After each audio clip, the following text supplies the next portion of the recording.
Welcome to Shadow of the Broker 47, Jiramma Drama. I love saying that. Anyway, we are doing a special mission where it's going to be two teams with two GMs. And so thank you very much for helping me co-GM this, Jeff.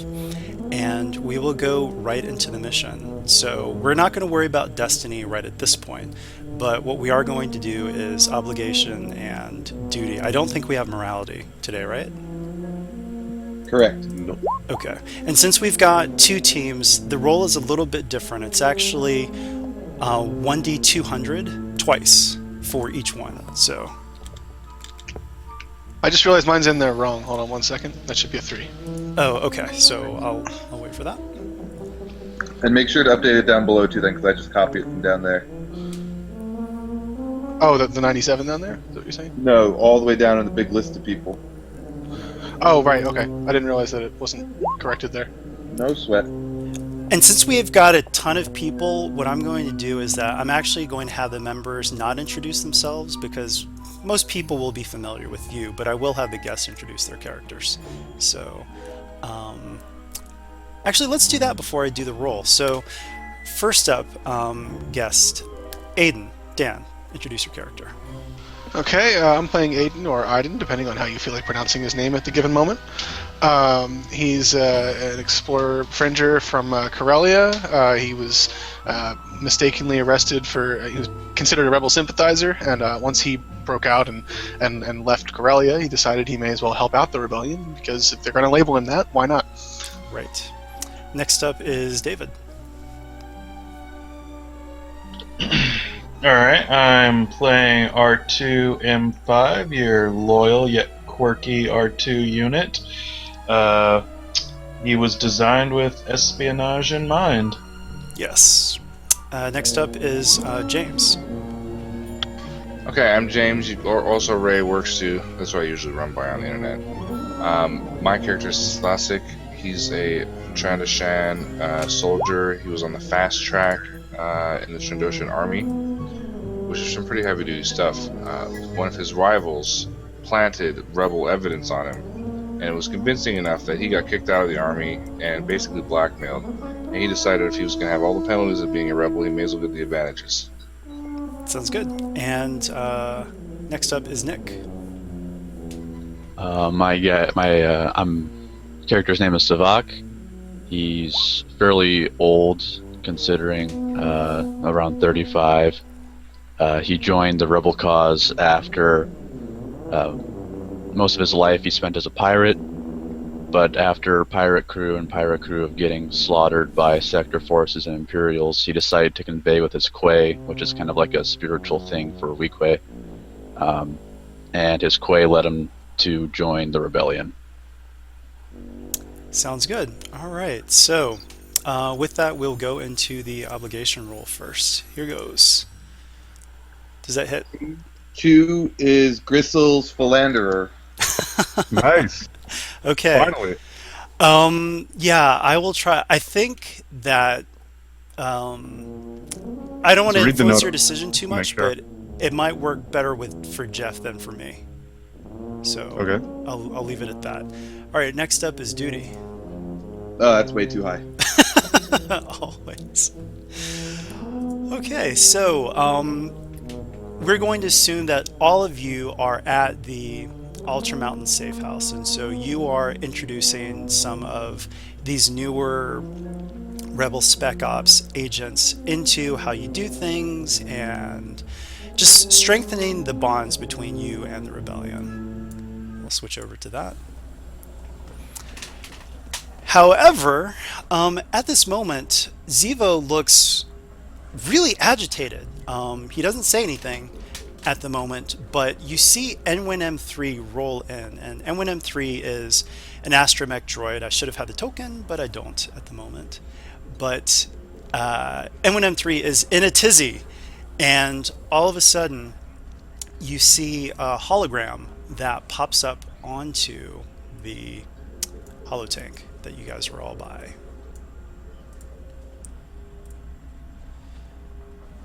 So you should see 2 Hutts there. We do see 2 Hutts. All right. Yep. Just one moment while I get my notes here. So Minalod the Hutt, the head of Clan Vermilic. Champions of Vermilic, our blood feud with Clan Jiramma has reached the notice of the Council of Elders. It appears that members of Disilogic were killed by errant blaster fire in our most recent confrontation on Nar Shaddaa. The Council has decreed a complete cessation of violence. In response, I have challenged, or I've issued a challenge that Jiramma cannot refuse.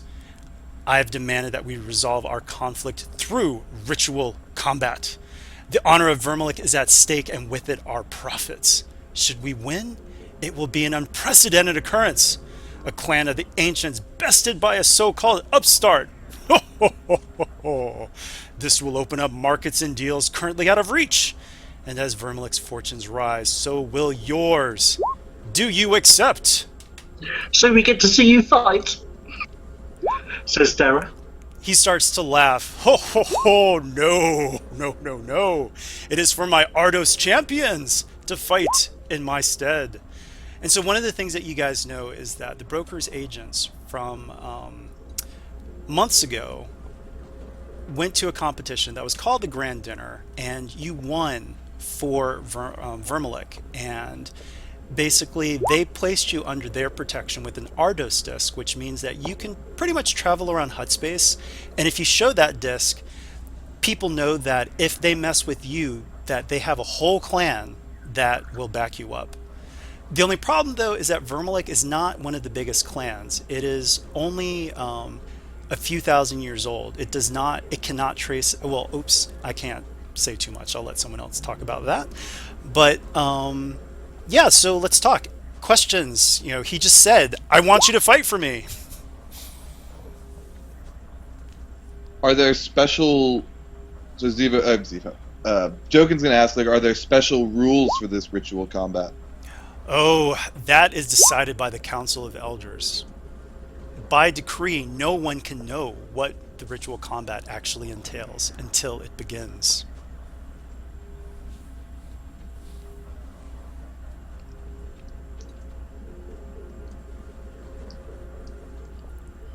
Other questions? I mean, he did mention payment fortunes.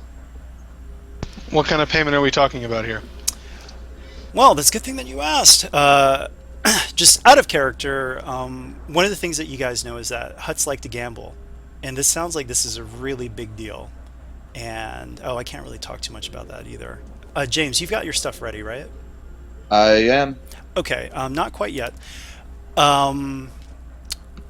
He just says, if we win, we will make so much. However, I have another proposition for you. And all of a sudden, schematics pop up of a yacht, a big Hutt yacht. And you see clan symbols that maybe M1M3 is in the corner just chirping. And it's like, oh, that's the Jiramma clan yacht. So as people, or as Hutt clans converge on Nar Shaddaa, they will be bringing their biggest yachts. And so Minalod says, I need some of you to sneak onto this yacht and plant a device that will be given to you on Nar Shaddaa. This device, when attached and hidden into a hyperdrive, will not explode until the ship has made 12 jumps. This will be long after this event. It cannot be traced to me, and I will rid myself of Lelo the Hutt, my greatest enemy. And Lelo the Hutt is the leader of Clan Jiramma. What kind of device? It's an explosive. It's an explosive that is... It explodes after 12 jumps. Yeah. Yeah, I know. I got that, but what type? Baradium? Hutt special recipe. It just goes boom after 12 jumps, and it will eradicate that space yacht, especially because it will happen in hyperspace.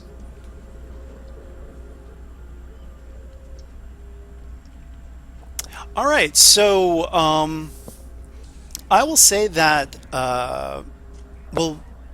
Minalod is going to cut the connection as long as you guys have said yes, we will represent you. as Ardos champions. And I mean, does anyone else have anything to say before he cuts the connection? Where are we going? Well, Nar Shaddaa. So we're gonna be Yeah. we're basically gonna be sabotaging an enemy hut, and so how does this help the Republic? I guess. Aha, that's a good question. So as soon as you say that, he says, "Oh ho ho! I will provide help to the rebellion, provided you win the combat and you sabotage the Jiramma yacht. Most species lack the refinement of the Hutt palate, but Vermilic, we have items that do not meet our high standards, and we will ship them to the rebellion."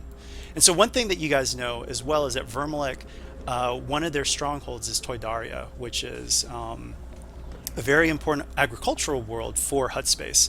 Even though they are ostensibly independent, they sell a lot of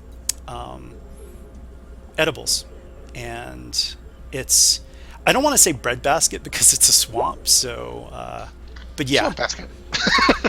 Yeah, exactly. And so, yeah, Vermilic, that's one of the things that Vermilic is known for, is they are really, really good with food, and that will be a huge boon to the rebellion because they will be getting lots and lots of food.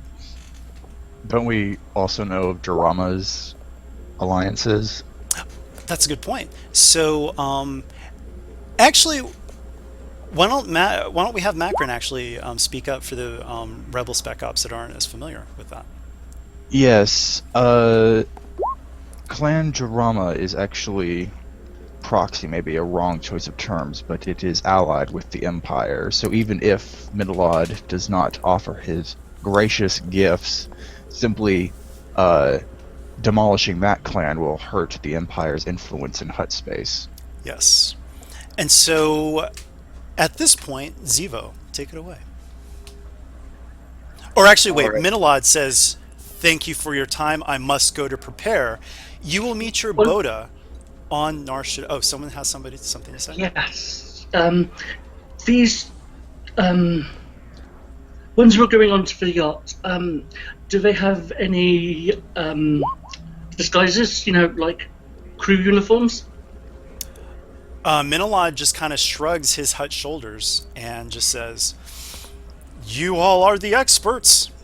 At espionage, I leave it to your capable hands." And he tells you, your Boda will meet you at these coordinates on Nar Shaddaa. And so you get coordinates for the Boda. The Boda's name is not given, actually, but a Boda is kind of like a major domo, but specifically for big Hutt events like this, you have someone who is your caretaker and you're kind of like your manager for the festivities that are coming. So with that, Minalod heads out and... Quick question, and I guess this is more of an out of character question. Sure. Do we know if Borga has anything to do with this? That's a great question. You probably would ask that after Minalod leaves, but... So yeah, but great question. So Minalod thanks you as his Ardos champions, and he awaits your arrival on Nar Shaddaa. And with that, he blinks out, and Zivo. Yeah, so Zevo, he's like, I'm taken aback by this. Minalod must be insane. Vermilic cannot trace their lineage back to Varl. It's not a clan of the ancients. To not accept the ceasefire and instead challenge Jiramma in ritual combat between Ardos champions, this is just not done. Every Hutt of note will be watching this match. Their richest and most powerful allies will be in attendance. The amount of bets we can win, we must accept and we must win. And he's rubbing his hands together in his thinking about making money way. Yes, Hey, and... Sivo, Go ahead. these, obviously, you know quite a lot about these, palace ships. What uniforms would they be using? Do you reckon? You know, just to go. Oh, actually, tell completely you what, undercover. D, let's hold off on that. That is a great idea, though. Hold that thought. Let's talk. For now, let's actually talk about how we're going to split the groups, and then once you guys are in your split groups, we can discuss that. Actually, wait. Let's move forward just a little bit, though. Show you guys a picture of Lelo the Hutt. That is your enemy. He looks a lot like Taboro. He does. An ancient, that is his forebear. That's a lot of guards. That's a lot of guards. So will we be able to ask Zebo about the connection of Borga? Yeah, absolutely. So I'm going to switch over to the Nar Shaddaa page, and yeah, go ahead and start asking Zevo questions. James, I might have to answer for you, but No yeah. problem. Go ahead. Questions about Borga. What's up? So Hack would want to know, because he knows Borga has his fingers in everything. The last mission we did, he really influenced that. So does he have his influence in this in any way that we know of? Zevo is not too sure. However, the one thing about Zevo is that as a member of Clan Basadi that has been accepted back into the good graces of the clan, he has to be with the clan during the event. He will be sitting with the Basadi contingent. And as far as he knows, because one of the major splits, and I'm not even going to do a knowledge check because Zevo just knows this because he is a member of Clan Basadi. The big issue here is that this is kind of like old versus new money. All of the big clans like the Silajik, Basadi, Kunalak, all of those, they can trace their lineage back to the ancient Hutt homeworld. Vermilic cannot, and the fact that Vermilic is insisting on a ritual challenge is huge. Any other minor clan would have just accepted that as a win, but Minalod is just no. He is pushing forward, and he wants to really stick it to Jiramma. So all the big Hutt clans ostensibly support Jiramma as a fellow clan of the Ancients. However, Zevo does say to you that Borga has placed money on Vermilic secretly. So he's not betting against you guys for this one. He knows better than that. So Zevo, need I remind you of the last time you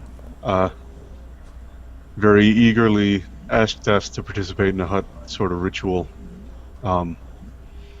Maybe this time you could make things right by telling us anything that might be unexpected beforehand, instead of... So waiting. unfortunately for Zevo, and he just says, this is something that is set by the Council of Elders. No one can know until ritual combat actually begins what the rules are and what type of combat is engaged in. So Could he tell them about some of the previous ones, though, so they have an idea? Yeah, of what... that's what I was going to ask. Like, what have they been historically? What do they usually take place? What do they... Oh, yeah. So Zevo starts pulling up like different pictures. You see one picture is a bunch of people running, screaming as there's a 2-story robot that's trying to step on them. You see another picture of people that are fighting while on balance beams, and there is fire underneath them. There's another picture of people being ripped apart by rixes. You just see images of chaos of all different forms, but it's kind of a look into the Hutt psyche and all the things that they find entertaining. So blood and misery and just terrible, terrible things. But at the same time, you've got like Twilight dancers gyrating above all of this carnage in most of these pictures. All I can say is you can literally be prepared for anything, and the exact opposite could happen. Exactly. So Shorbeka wants to go up to Zevo and say, I'm not going to fight for Jiramma, but I want to see these Vermilic, prophets, Vermilic. We probably wouldn't fight for Jiramma either. Yeah. But if you can guarantee that some of the winnings that you're planning to get goes directly to the rebellion, I'll fight. And yeah, we'll say that. Yeah, absolutely. Okay. All right. So any preparation before you actually head to Null Hut? I know that we're on the Null Hut map, but, you know. Can we do a training montage? Yeah, training montage, definitely. With Shorbeka yelling an angry Wookiee, more, push. So. Okay, Daryl will bring up that question she asked earlier. You know, what uniforms would be used? Sorry. just wait on that until we actually officially split. So Okay. we land on Nar Shaddaa. So let's start talking about the split. Your Boda hasn't even gotten there yet, but you guys know, we'll say that you guys discussed this as you were heading there. Who's going to be a saboteur and who is going to be a warrior? And I'm going to grab your tokens, and I will say, oh, 1 second. Warriors are to the left, and saboteurs are to the right.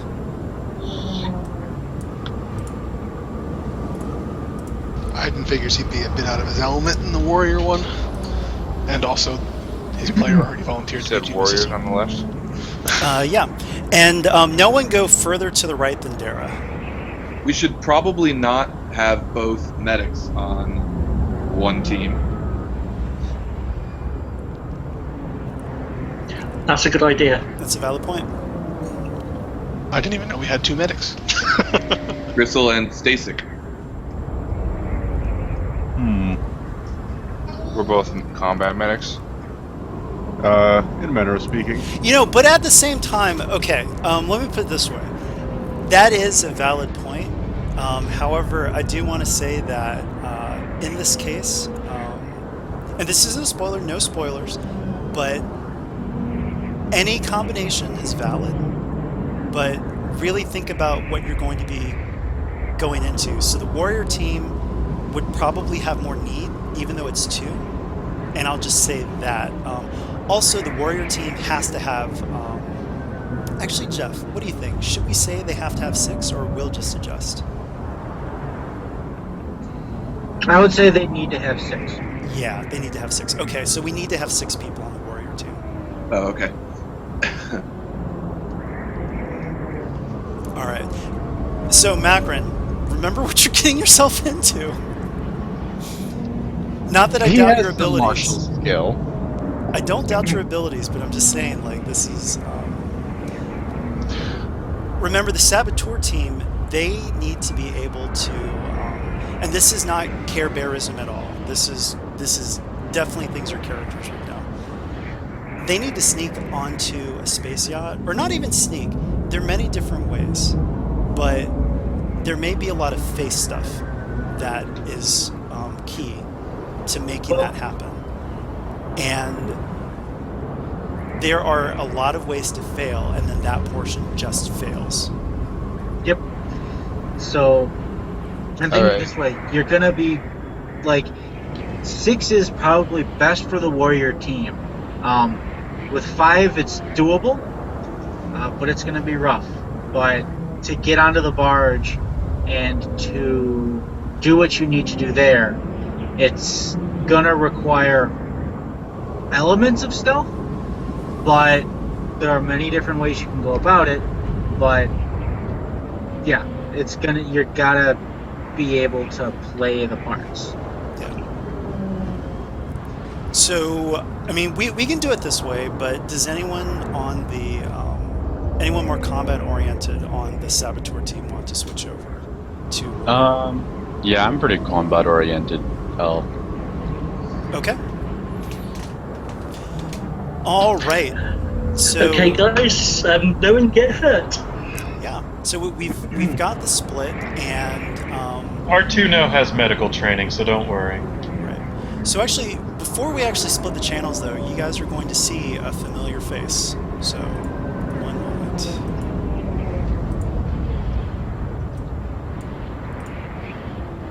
Your Boda has arrived. Hey. Hello, agents. And you can see a little smirk on his face, and it is Shalo, the guy that you beat at the grand dinner and was placed into Minalod's, slavery. So he is Minalod's slave, but he is a Boda, which means that he has quickly risen through the ranks, and he goes over to Team Saboteur, and we'll just say that you guys... well, actually, yeah, I don't want to assume too much. What do you guys say to him? Like, this is a guy that was your enemy, and now he is your caretaker for your stay on Nar Shaddaa. I think it's just gonna give him a cautious look. So Shalo crosses his arms and just says, "So, who will be responsible for our present to Clan Jiramma?" Dara, are you you're the mechanic, right? Or you and R2 are both pretty good with that. That would be involved in the explosives. All right, and he's also surrounded by tons of Nick Dogar, so it's not just him, but obviously he's the one that stands out because you guys know him. How big is this? Sorry, what? How big is this explosive? Oh, it's actually very small. It looks like you could probably hide it within the hyperdrive itself if you were able to open up the hyperdrive. So, well, yeah. Then I assume it's about the size, like large enough to fit in the palm of your hand, but not so large that you can't conceal it. Okay, so in theory, R2 could have it within his chassis or something. Yes. Gotcha. Yes, speak when the mic is open. Like something like fist size. Sorry, what is R2 smuggling in his chassis? I missed that for a sec. It looks like a disc of some sort, but it's actually a very, very concentrated explosive. Oh, swell, no problem. Yeah, I'll take that. Yeah, sure. All right, so he hands that over to you, and then Jack, did you have something to say? No, I was going to say the same thing about stashing it in R2. Okay. All right, and so he says, well, run along, and glory to Vermilic, he says to the Saboteur team, and we're going to split. And so Jeff will put in a link for Team Saboteur in the event page, and then you guys will head over there, and then I'll continue with this group. Yep, so let's pop out. Sounds good. Goodbye, have fun, don't die. And blow it up. Or set it up and blow it up. Break a leg. So while they're heading out, what do you guys have to say to Shalo before he goes into his stuff? So who of us was actually at the grand dinner? Yeah, Rebecca only knows him because of the simulation. Right. Jokin was there. All right. Was Gristle there? Yep. Okay, so just the two of us then, right? I think so. Yeah, I guess I would ask how they've been treating him. Oh, very well. It appears that I've made a very special acquaintance, and this will be your choice. He says the name of a former lover of yours, and Shalo is now with this lover. Seems odd that you would give that person's name specifically. Oh, tell me more about this person so I can build off of that. Let's see. So somehow connected to the Hutts and at least runs in Hutt circles. Yeah.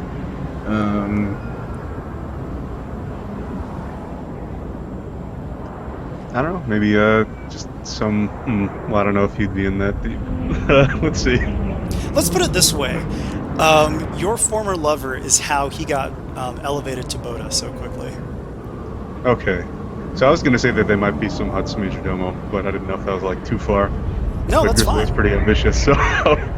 Yeah. So we'll say that maybe another member of Vermilic's, higher ups. All right. Well, I'm proud of you. Tell them I said hello.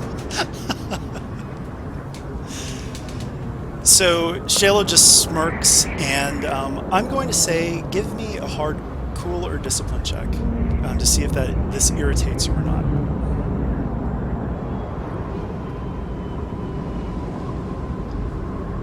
Discipline to do. All right. Oh. Yeah, you I wouldn't care too much about this because, like I said, his whole thing is he wants to make reparations. So I don't think he'd be as vindictive as much as he would actually be all right, it's good that this person is actually moving on. Okay, good. Can we roll Destiny now? Yes. Yeah, black. And so, as you roll Destiny, actually, yeah, go ahead and add it yourself. That's fine. We don't have too many.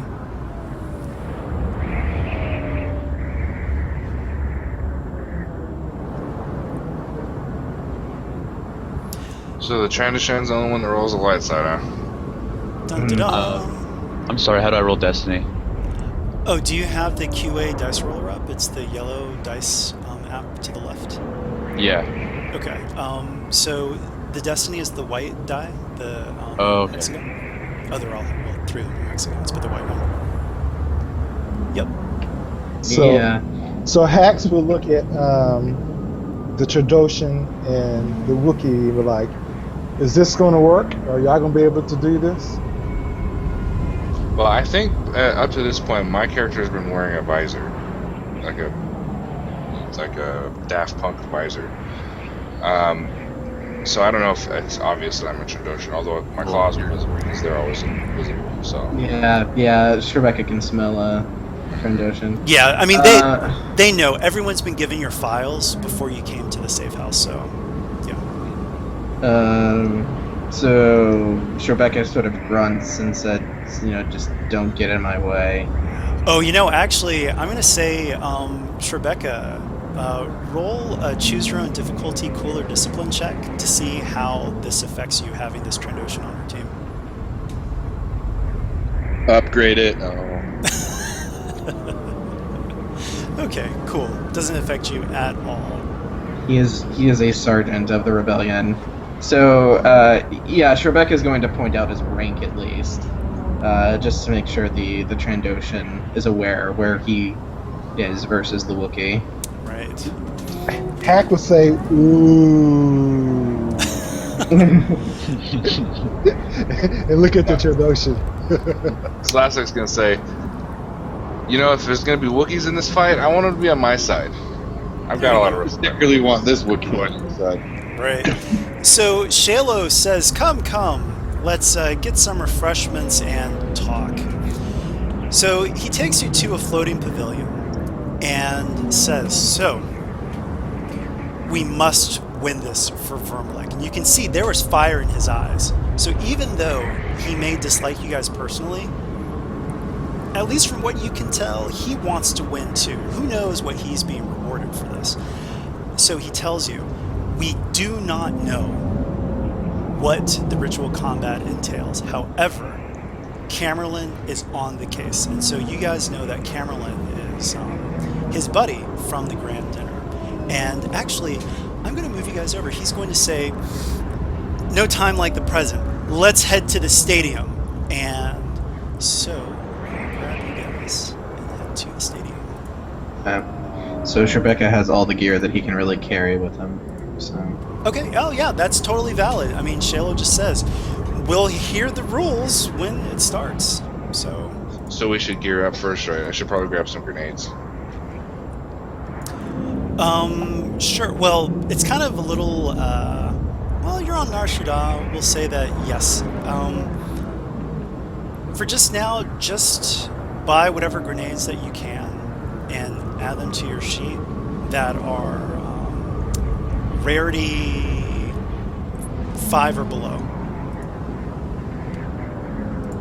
Okay.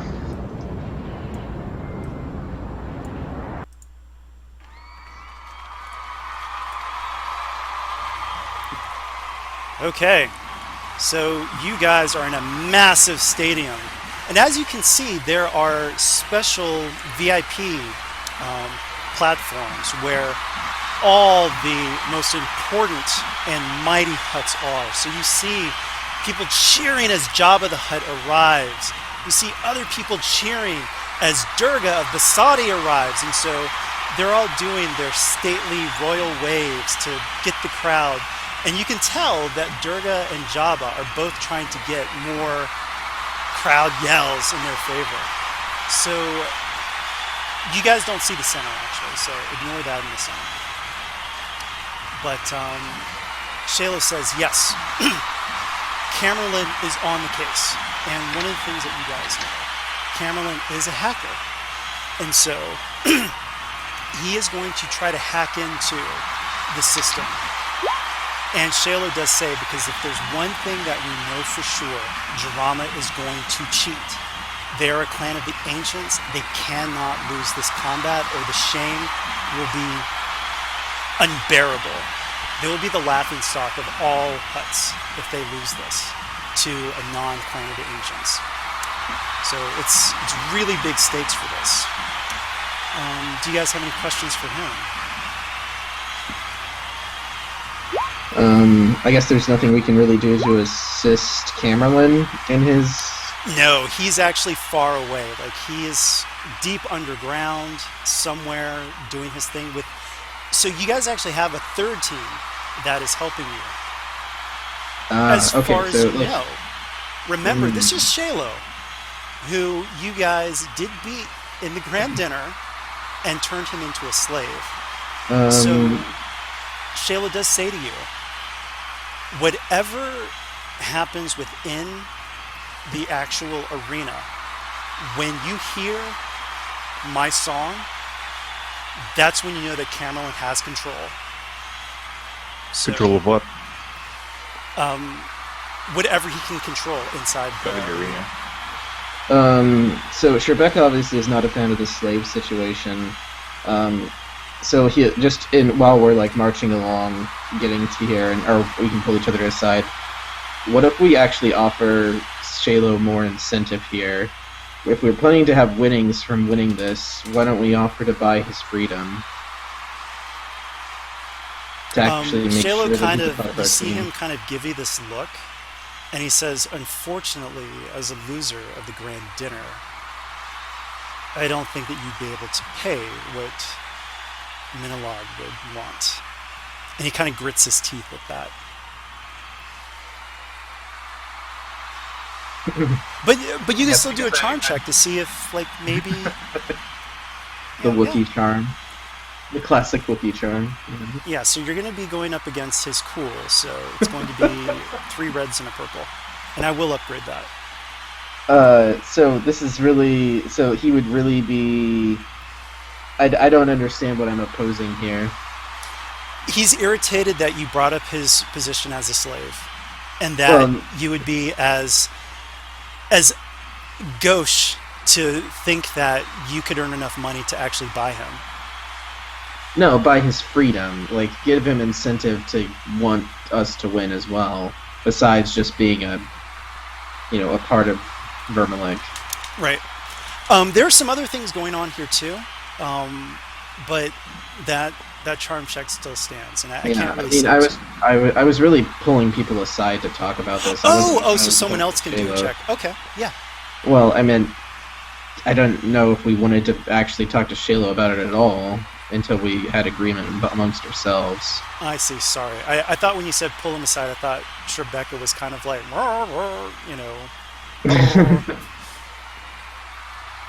Okay. Well, I think before we suggest that to him, we should figure out what kind of stake he has in it already. So if I recall, last time, Macron got something out of it. Does he have a data pad or something like that maybe Hack could try to get into? Sure, if you want to. I mean, once again, I'll let you guys do whatever you want to do, but there are consequences for everything that you do. So, yes, it will be a daunting check, and it will be upgraded twice. And I'll upgrade it one more time. So, Hack will look at, I guess he'll probably look at Joker. And it's like, hey, I believe I could probably hack into his data pad to get information. I think Joker would point out that he hasn't withheld any information yet. Yeah, remember, this guy is your caretaker, and you risk a lot, but, I mean, his buddy is your main hacker for this event, which could be very important, so... Well, main hacker for Underground, blah, blah, blah. I mean, you'll be able... Well, I won't say too much, but, yeah. But you're going to... I'm going to say in this case, though, it's not going to be just wireless hacking. Someone's going to need to get that data pad from Shalo. So that'll be a skullduggery check first. Okay. I think we're still in the midst of talking as we're walking to see if that's really what we want to do. But it's just an opportunity that if someone can get it, And Okay. if you want hacks, he can't get into it. Sure. Well, he's actually on the data pad right now, and you can see him just working on stuff, and leads you guys through the stadium. And there's a huge cheer as people see you and realize that you are the Ardos champions for Vermilic. There are some jeers, though, especially from the Hutts, the main Hutts with the special boxes there, because they're like, huh, what? Who are these upstarts? And as Shalo's on his data pad, you see him just kind of like stop, and he's looking in the distance, and his eyes go wide, and he just says, Sava?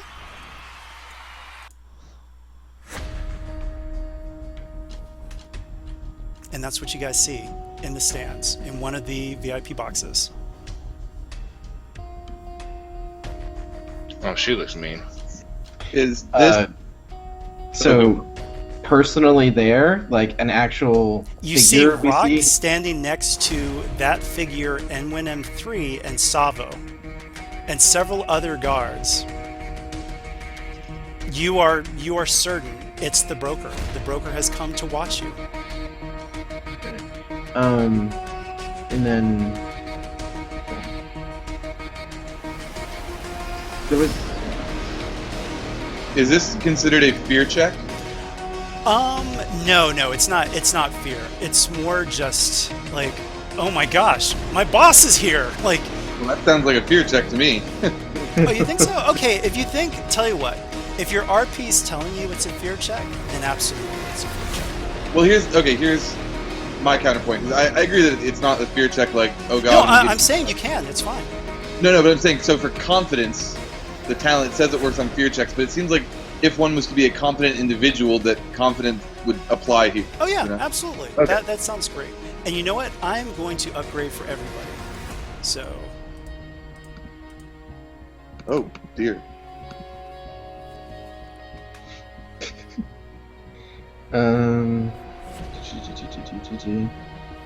so Trying anyway, to- I mean, this trying is to- a huge deal, guys. Like, what? The broker? You've never seen the broker in person, and the broker has actually come to watch you. I mean, this event is huge. So that's so I get 3 boosts, No, you get 2 boosts. It's but it was a hard check that I downgraded. Oh, Or okay. Decreased. Sorry, not downgraded, decreased. Decrease. Yeah. Okay. So whatever the difficulty level is. Yeah. Is that to use like once any time or? No, you're going to add it to your token actually for this event. Oh, These are high stakes, man. yeah. I'll grab your tokens. Crap, I failed. Yeah. Yeah, if you fail, then you have to add setbacks. So the way we track that is we add it to your name and just add an S to your name, or like 1 S. I'm just gonna move people away off the text a bit there. Boop. Man, I was gonna go harder. I was gonna go for That's a more counter. a daunting check before it was decreased. It was just too much risk. Yeah. All right, looks like we're missing 1 roll. Oh no, everyone's rolled. Okay.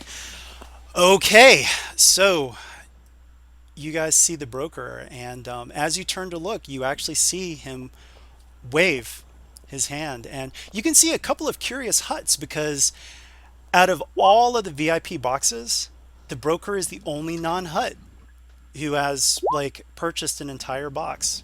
So they're like, "Ooh, wait a minute, who is this? How did he afford this?" And they're also looking very enviously on the broker's guards, including his 2 closest guards, Rock K4 and Savo. And Savo, that 7-foot tall woman, yeah, she looks pretty imposing. As does Rock.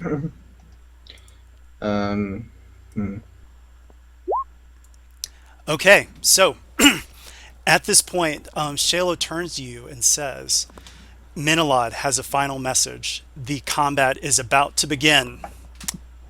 So here goes. Titente Rossio Narsatara Adatahia Bimeangu Anhalasi Vermalic Att koppaan baukkoleva on kefiin leimaa vaag. Ladies and gentlebeings, welcome to the Pit. The bounteous and magnificent Jiramma the Hutt salutes you. May the winners feast on victory. There in Deathmark? Listen up! These are the rules of Huttball. 2 teams, Frog Dogs and Rotworms, chosen by random draw. Grab the ball, throw the ball. Get the ball over the opposing team's line any way you can, and your team gets a point. Weapons, game calling, and cheating are all encouraged. Let's play Huttball! Okay, so we are going to go into a game of Huttball. This is the ritual combat. And you might have to scroll out a bit there to get everything on your screen. And tell you what, let's take a 5-minute break so that I can get everything set up. And I will have your Quickly, someone asked if I could use my advantages to help someone maybe knock off a setback. Maybe Gristle just kind of reassures someone, is like, don't worry. He's probably not even there. I would say that would need a... I'd say yes, but that'll need a charm check. But that shouldn't be too hard, so I'll say it's a hard charm check to apply that. Okay, who really doesn't want their setbacks? I mean, I wouldn't complain if I didn't have any setbacks. Okay. I'm a medic. I should probably not if I can avoid it. Well, Yeah. also for Becca, everyone has a good reason not to have setbacks. But if we need to, progress the ball rapidly down the field, someone with a jetpack could really shine. Yeah, that's a question. Do we have access to our gear to start with? Whatever you brought. You heard the announcer. Cheating, name calling, it's all, you can do whatever you want. Because believe me, the other team will too. But then again, Rebecca's probably the best one to take on a setback out of anyone. Yeah. So with 3 advantages, that's just one person, I guess? Yeah, that sounds good. Okay. And I'll let you guys arrange yourselves on the map. Oh, by the way, are you guys rotworms or are you frog dogs? Frog dogs. Definitely frog dogs. Okay, all right. That will make a difference. You'll see why in a second here. Okay, so go ahead and arrange yourselves on the map, and Yeah, this is a good point to talk about our group and what our makeup is too. Oh, So sorry, where what was can that? where can we put ourselves? What's Savak's cool? I think Sevek stepped away for a second. What? Oh. So what's your cool? Oh, my cool is nothing. It's just like the. Is it like My- 2 green? This is Slavic, sorry. Yeah, it's just one green. One? Oh, Trandoshans don't have much of a presence. Yeah. Well, Savak is weak way. Gotcha. Savak and Slastic are 2 different guys. Yes. Is there any way we can get stemmed? Maybe our agility or something like that? Yeah, I'm trying to sort this out first. So 1 purple. Okay, Yeah, there you go. That'll have Remove to your happen setbacks. right as the game starts, after initiative and everything. So I guess I some baseline rules. Where can we put ourselves at the start? Just over pretty much where I've placed you guys, and no further. Touch the purple or yellow. Well, touch the yellow line. Okay. That's where you can start. But it says cheating's encouraged, so let's start here.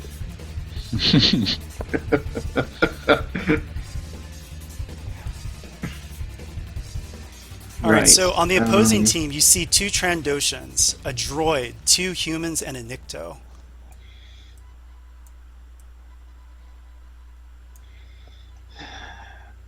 Can I launch a missile at the Trandoshans just to start off? Present company excluded.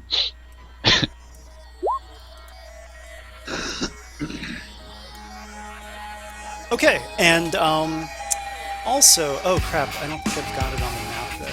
Let me put it in. So,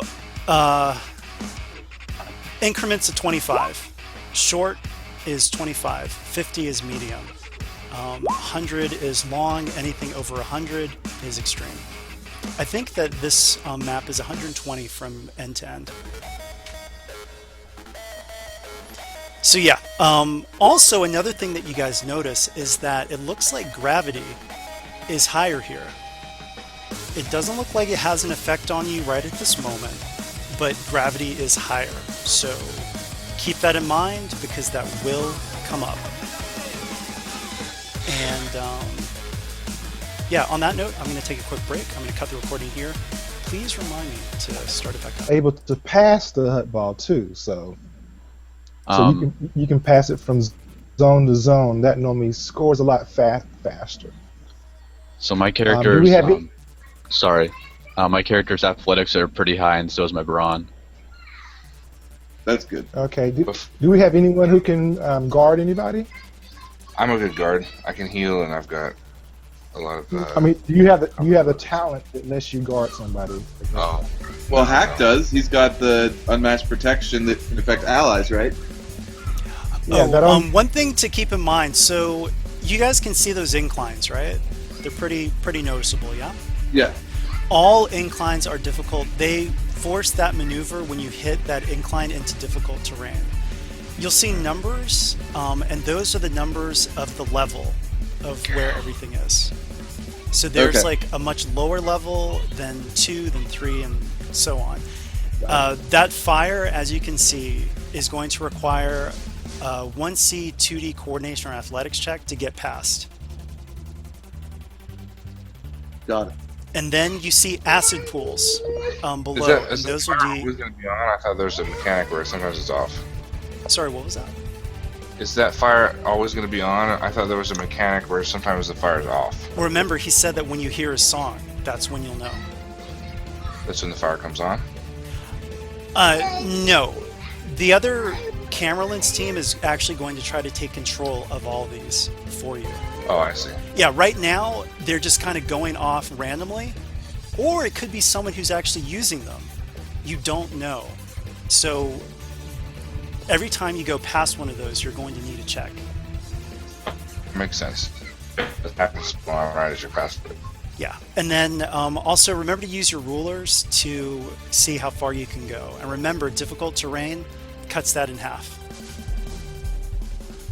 So, okay, so 2 maneuvers to the top of that first staircase, for example, because it's 25 meters uphill. How do you use rulers? There's a ruler tool. Yeah, so instead of the pointer, so at the left, you have your pointer, your paintbrush, your magnifying glass, and then your ruler. And actually, to help each other out, one of you can use a ruler for someone else who's about to move, so that you're doing that, and then you can show them where to go, and then they can move their token at the same time. Sounds reasonable. Should we roll initiative? So how many times do we have to score? Is it just one time, or you don't know? Oh, okay. So Shalo's actually speaking to you through the comms, and he's trying to find out, but it looks like, for whatever reason, they haven't published all the rules. I.e. Clan Jiramma's cheating.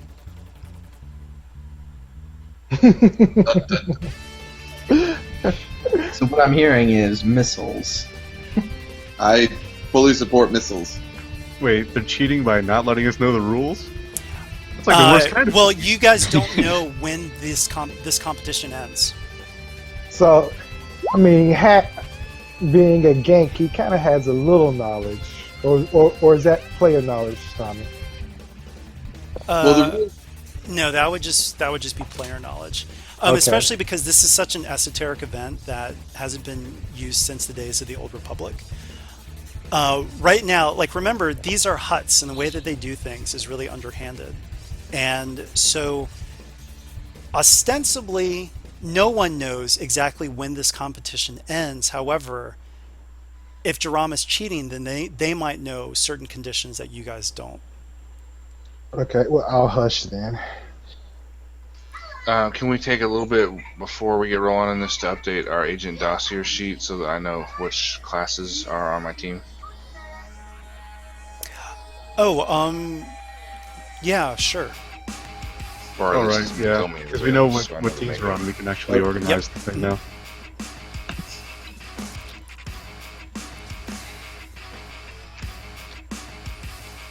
So actually, while you guys do that, I'm going to roll initiative.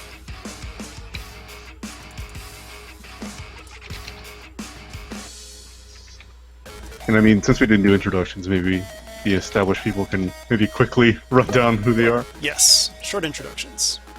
So I'm playing Gristle. He's a very, very hybridized Doctor and Charmer. He's also like becoming pretty good at melee, so he'll try to probably be sticking close to people and intercepting anyone who tries to engage us in melee, while, you know, offering healing, stims, stuff like that. Shorbeka is a Wookiee hired gun. He is in the heavy gunner and commando trees. He is basically a walking flying tank, because he does have a jetpack as well. He prefers auto-fire weapons, although he does have the missile tube on him.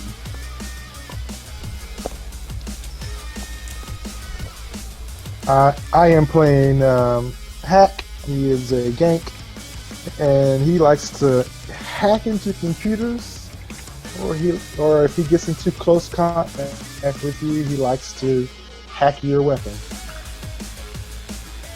I'm playing Savak.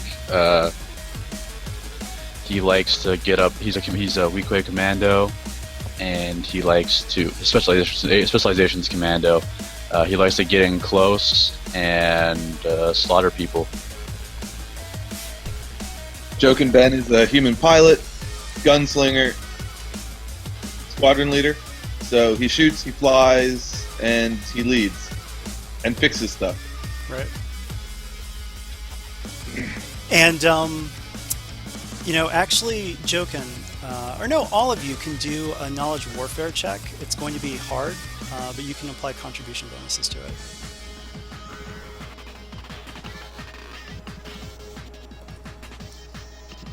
Is it in addition to our boosts from Oh. Yeah, those boosts count for the entire match. Okay. Yep. There we go. Wait, I have Okay, 7 so advantage. what you know is that the people on the other side, they're not really trying to hide it, actually. 2 of them are Imperials. Wait, which ones? The humans. Okay. And they have ridiculous initiative rolls. Yeah, so we should roll our initiative now, guys. And we have a setback from the initiative. Do we? I think you just meant Rebecca does. Yeah. But yeah, I meant... Yeah, the setback counts for all checks. Holy shit. Good enough. Yeah, That's almost to Shorebecca's max. Shorebecca's mad. So, yeah. So, can you describe the arena more? We've got all these different levels. Whenever we get to the highest level, I mean, is there... Can we see down? Yeah. Like, Yep. Yeah. So, like, if we get here, we can actually look down, right? Yes. Yeah, Farkle, if you get there, you can, like, see pretty much directly down in the center there. Yeah. The one difference from standard Hutt Ball is that those acid pools, there's not a walkway over them. So just keep that in mind for the people that are familiar with this map. That is not, the walkway is not there. Then I think Rebecca might be better doing suppressing fire, while someone who's better to get in close can do that. So our Trandoshan and our Weakway maybe come in from the sides trying to go for the ball, and I'll suppressing fire. Sounds good. All right, who's going first? Or yeah. Well, we have some free maneuvers. Okay. Actually, given the difficult terrain of the slopes, I think it might be more efficient to just ignore them when they're on the side. So Hack has the free maneuver, and that's it for us. And then 2 of them do.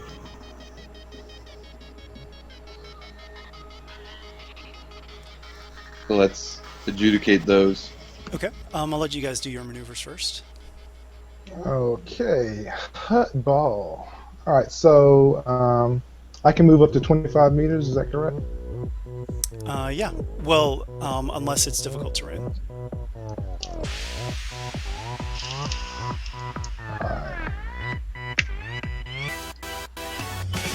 And while he's thinking, Tommy, does going through like the fire trap, does that roll count as your action, or is that incidental to the maneuver? You know, that's actually a good question. I didn't even think about that. I'll say that. Yeah, it would be. Actually, it is your action. Yeah, you have to kind of decide whether you're going to rush up through it, and yeah. Okay, just wanted to make sure. So, like, okay. Well, what if Hack took his first maneuver and it landed him at the fire, and it's a free maneuver? Would he have to use his turn then to do? Yeah, I guess that. Then he could use his turn to bypass it. He'd be at it.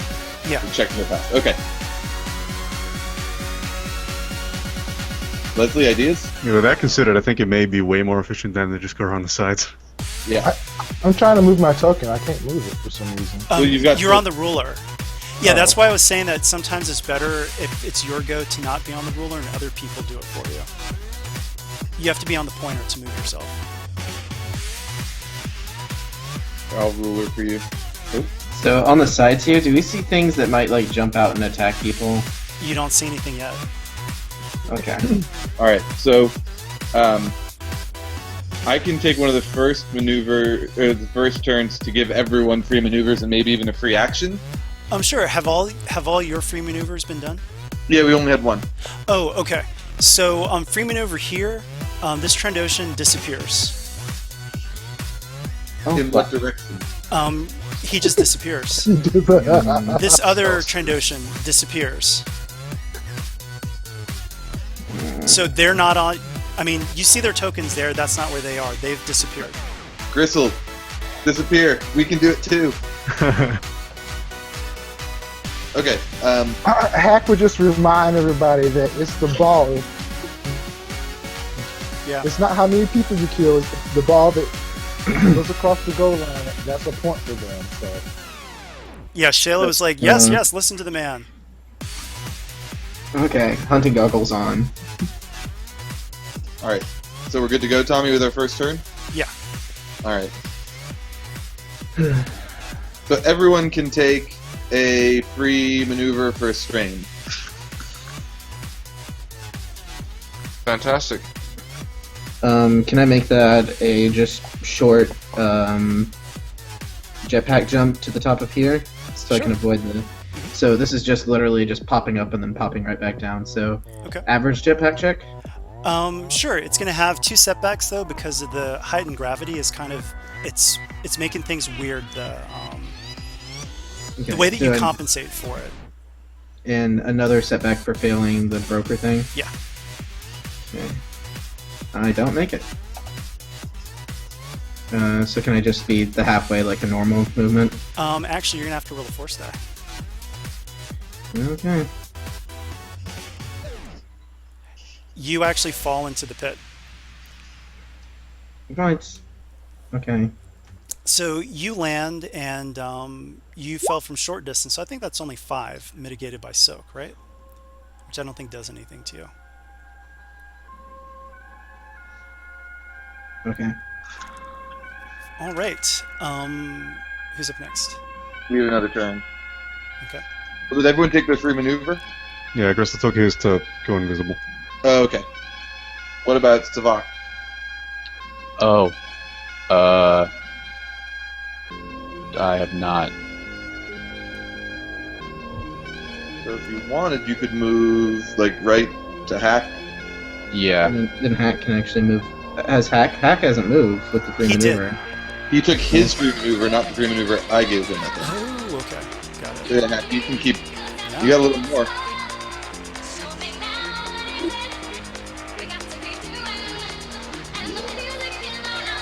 I'll Hack on the round the end blitz here. So can I can pretty much move to Hack then? You can move to, like, there. Okay. Okay. So now we have a turn. A real turn.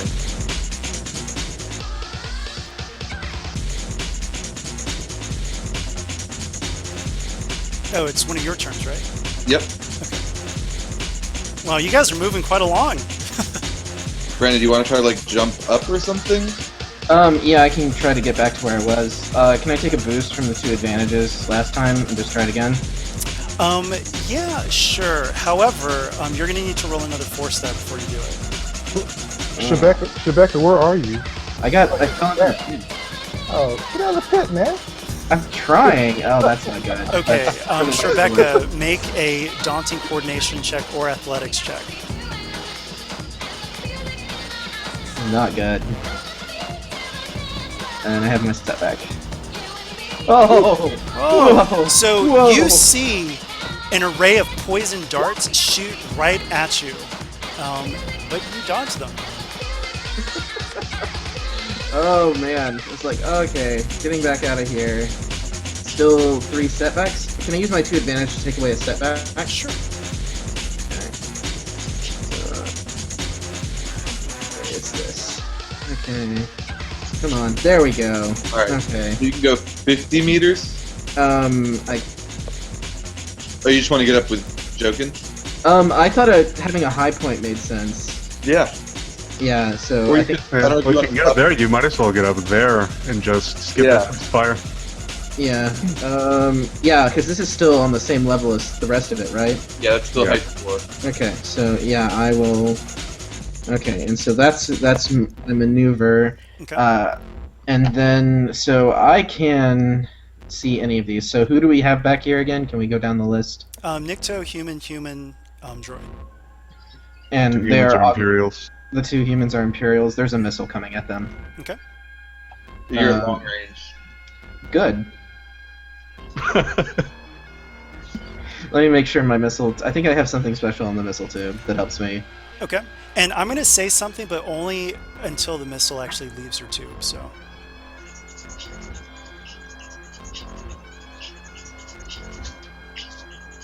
Okay, I have a telescopic sight on the missile tube. Okay. Brilliant.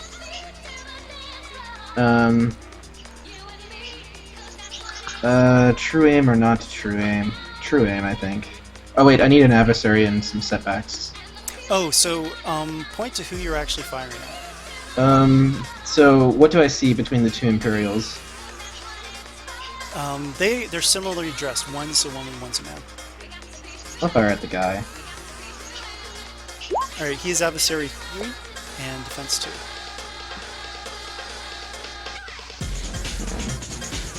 2. Ooh, true aim. And flip. Okay, so I've reduced the difficulty because I have a telescopic optical sight. But I actually get more damage because I'm at long range. Okay, so as that missile fires out, give me all the qualities of that missile as you're firing it. Oh my. Okay. Breach. Oh wait, this is. Okay, so damage 20, breach 1, blast 10, cumbersome 1, guided 3, limited ammo. Well, yeah. Okay, the guided. So, here is a roll, and I'm not telling you what this does, but you can probably, as players, figure out what's going on. So, we're going to use...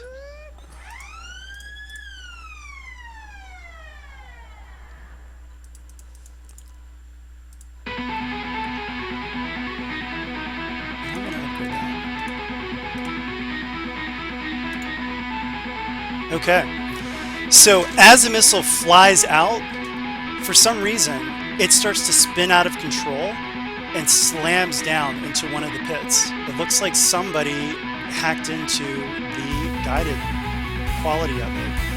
You actually saw the woman touch something when that happened. Oh, I probably should have made a perception check for that, but I said it already, so yeah. Shebeka was looking at the map. Scope. Yeah. Yeah. Okay. Okay. Shebeka, shouts out. They're taking control of things. Be careful with your weapons. Sounds like it's HPR time. Yeah. Tom, you have 2 turns now. Okay. Hack will scream again and talk about it's the ball that counts. Yeah. The human goes, "High Singer, you know the plan!" And so High Singer, you see him flex his legs, and here goes. Who is High Singer? One of the droids, I'm assuming? Yeah, he's a droid. There's got a dang running droid or something, or a leaper. I see. So we know who these people are, don't Well, we? he said his name, yeah. High Singer sails through the air. He jumped all the way over to the Hutt ball. That was all of his turn, though, so he hasn't even grabbed the Hutt ball. This guy, you see his boots ignite. So, 1 second. Oops. And he stands in place. Aw, come on! And you see the woman laugh. And He doesn't fall into a pit. You know, sure. I will do the force thing. Also- That's fair. Also, did Okay, never mind. So he does not take any damage from that, though. The woman is going to sure, she'll try it too. So here goes.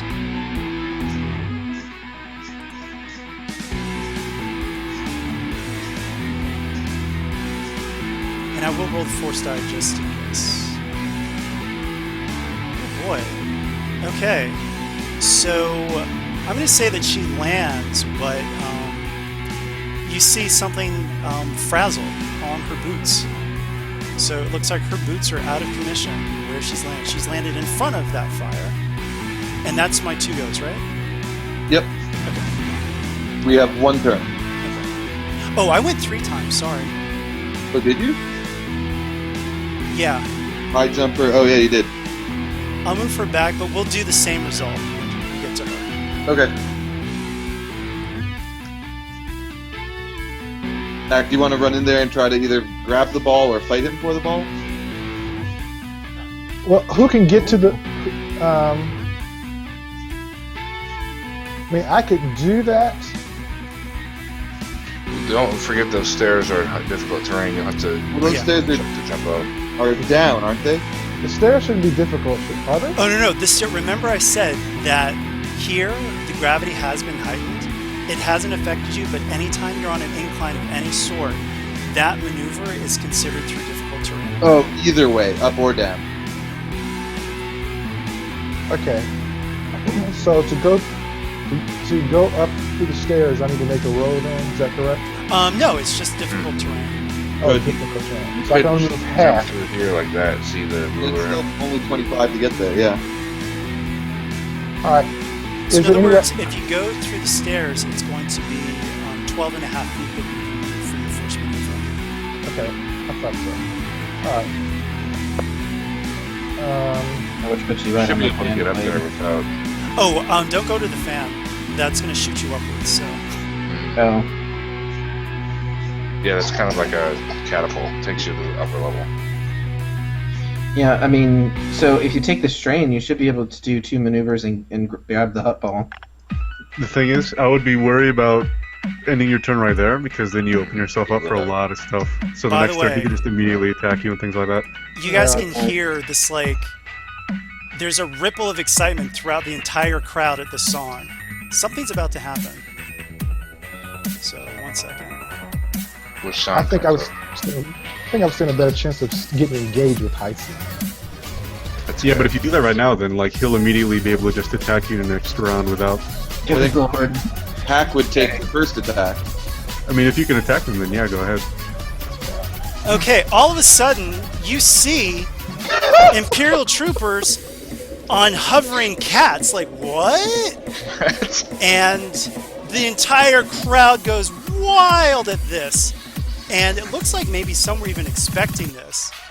And so, yeah, you guys have scout troopers on flying cats that will be coming at you. And so they will be coordination checks. So whoever's closest to one of them has to do that check. Yeah.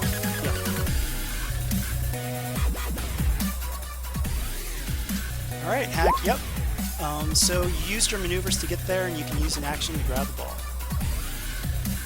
Or hit him. Or hit him. Turn my mic on. What's his difficulty to hit Heisen? Give me 1 second to double check. Adversary 3, defense 2.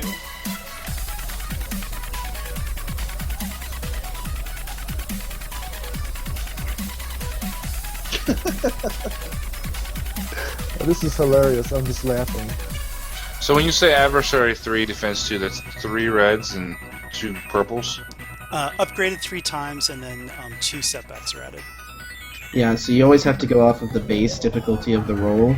So the base difficulty for a melee check, either brawl or with like a sword, is 2 is an average check, so 2 purple. And so 3 upgrades to that check would turn each of the purples into a red and then add an additional purple. Gotcha.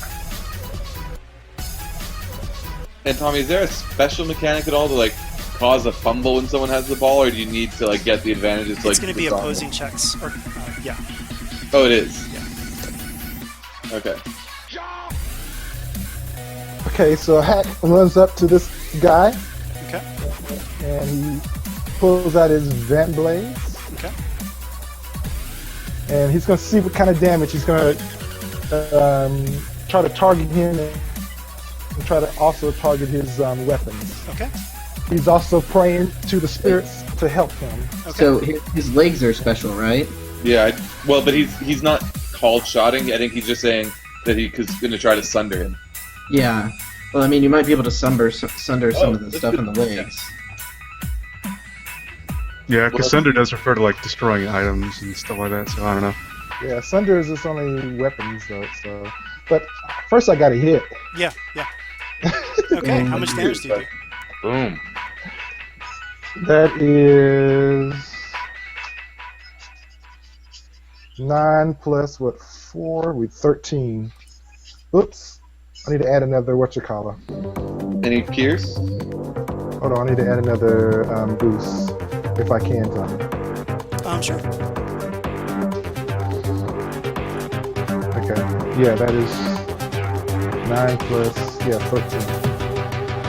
13. No boost. Okay, so 13. Okay. There you go. All right, we have. Or sorry, Tommy, you have 2 turns. One of which is moving her up there again. Made a scratch though. Yeah, not good enough. And this guy's going to run, and unfortunately, it looks like the little hovering balls don't even track towards him. Uh-oh. So that was 2 maneuvers worth, I think? No. I need to fit that. Great. All right. So Nikto is moving. Who's next? We have a turn. So it could be Gristle, Savak, Slasik. Yep.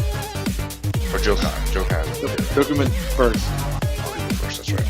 Yeah, one of you guys on the sides can go. I think Gristle's going to stay back more on defense just in case. How high up are the Imperials? Short on the distance. cats? So could I theoretically jump to them? Wait, who are you? Savak. Well, sorry, what are you trying to do right now? There's no one really close to you.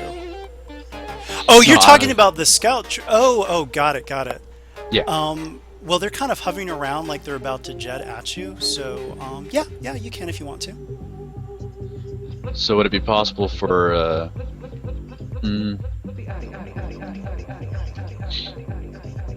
So could and all of them are doing all kinds of shenanigans, like doing barrel rolls and all kinds of things. Oh, great. So they're not going to be easy to hit. Yeah, okay. I think they're more of an obstacle than something to attack. Yeah, I wouldn't. Well, but let's just say that. Let's just roll with what he's doing, because as a character, maybe he's like, wait a minute. So, continue your thoughts, Savak. I want to get in a position.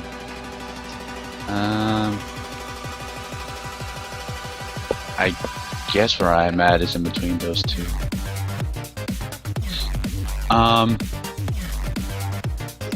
Yeah, I just kind of want to wait where I am and prepare for them to come at me because I'm the closest to those two groups on the bottom. Sure. and when one of them tries flying, I want to try jumping onto him. Okay.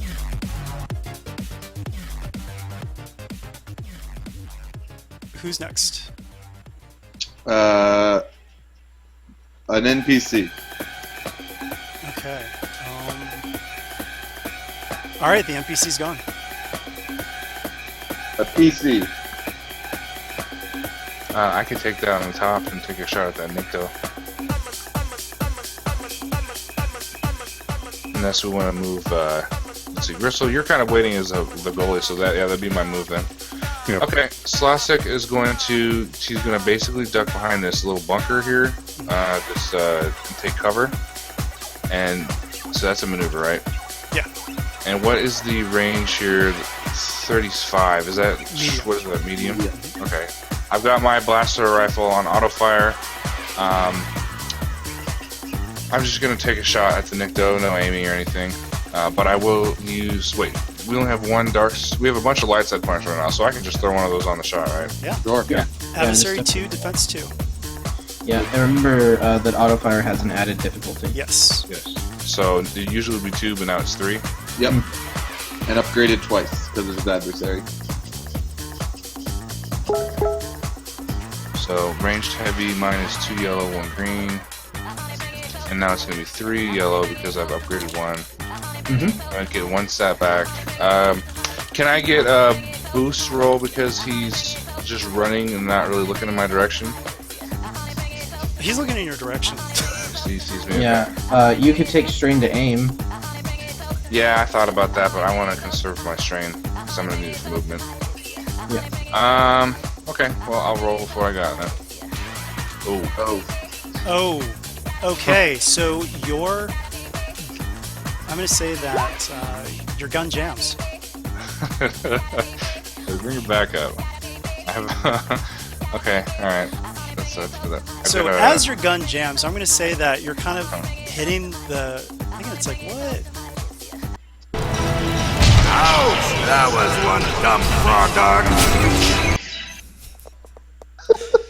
Lightsaber? Who has a lightsaber? All right, The hacker's so- gonna say, "Stop shooting! Get the ball!" Right? All right, You're who's getting next? the ball. You have a turn, Tommy. Okay, NPC is gone. That leaves Gristle. Alright, so he's gonna stay back for a bit. Okay, he can't stim himself, so...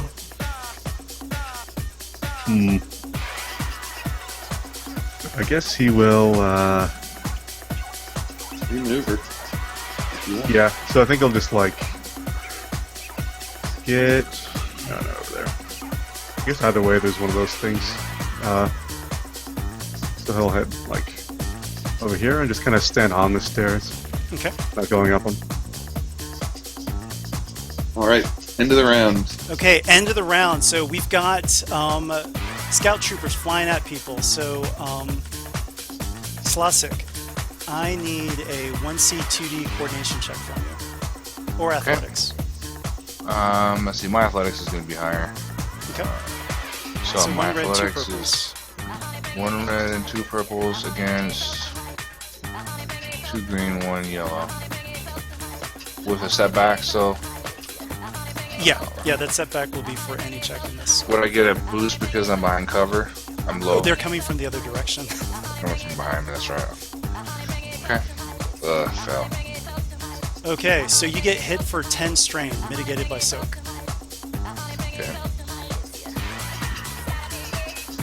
Do they disappear after they hit him? Yeah, actually what you see is like a little flicker, and it's a holographic image, and it's actually little scout droids that are projecting this image of scout troopers on flying cats. And so they've got shock probes that they're using. The world's a weird place. March it on, man. Okay, so that's we're good to start a new round? Oh no, all of them are. So this one is going for... Actually, this one's going for you, Joker. Does it have to come through the fire first, next to me? It just flies right over it. Okay. 3 boost. Boom. Oh wait, shit. I forgot to roll my boost for my stim. Still didn't work. Oh no. Yeah, I definitely dodge it. What can I do with all those advantages? With all those advantages, would I be able to... Wow. Oh, part of me wants to hop down, but part of me...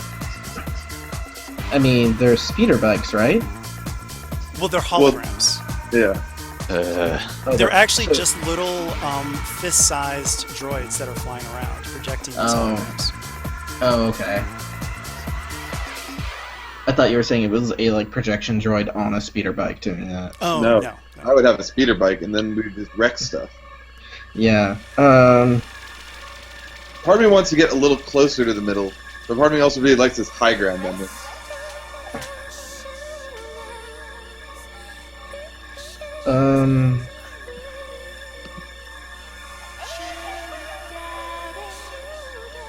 Tom, you didn't have anything written up for advantages on this check, right?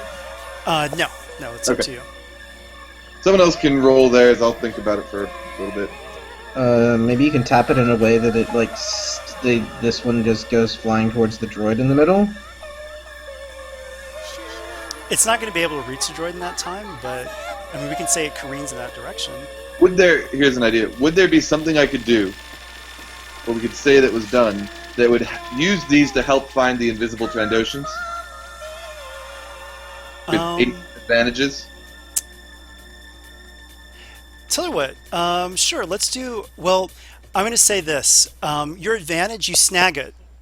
So you've got one in your hands, and you can take a turn to try to use your mechanics on it. Okay. I suppose. Alright. I've got it. Okay. Next up.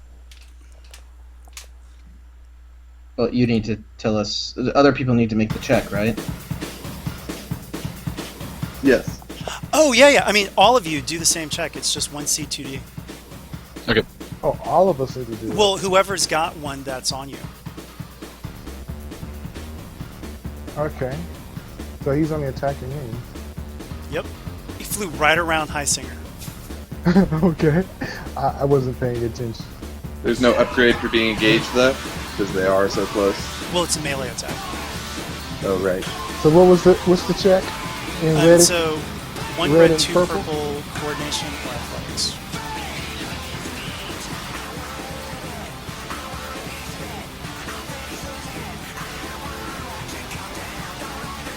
Okay, you dodge it. So it's going to go careening this way.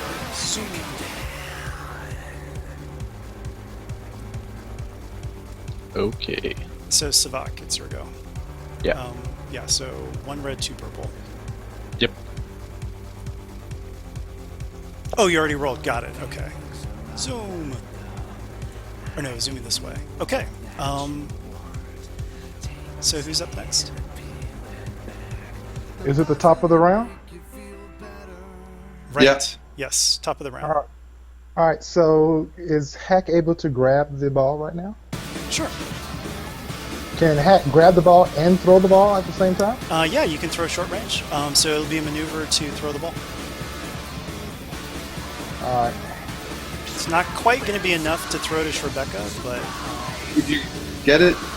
Can you get it and then come a little closer to Jokin and get it to me? Because I've got a really straight shot back. Why do I want to throw it backwards? Yeah, that's the point. Yeah, we gotta take it to the other side. Capture the flag. I was thinking like capture the flag. Yep. Yeah, you have to fight your way through to get into their line. Yep. So. Yep.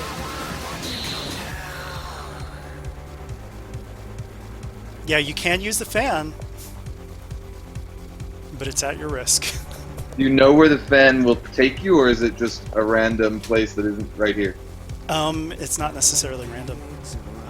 Yeah, usually, at least in the game, they'll throw you up onto one of the ledges. Yeah, in the game, but remember what's going on here. In other words, what I'll tell you is that it's a force die to see if it hurts or harms you, so it's up to you. I'm having a hard time using the ruler on my computer. I want to throw it near the stairs. So this way. Wait, I mean, but you need to have possession of it. So I why would? am going to grab it. Okay. Oh, so you're just trying to push it further away from your line, I guess, or I want to. You said I can throw it up to how far? Short. short? Yeah. So 25 So feet. all right. So that would be this arrow right here. That's where I Yeah, want to throw it at. That is correct. All right. So yes, he will grab it for one maneuver. Is that correct? Yes.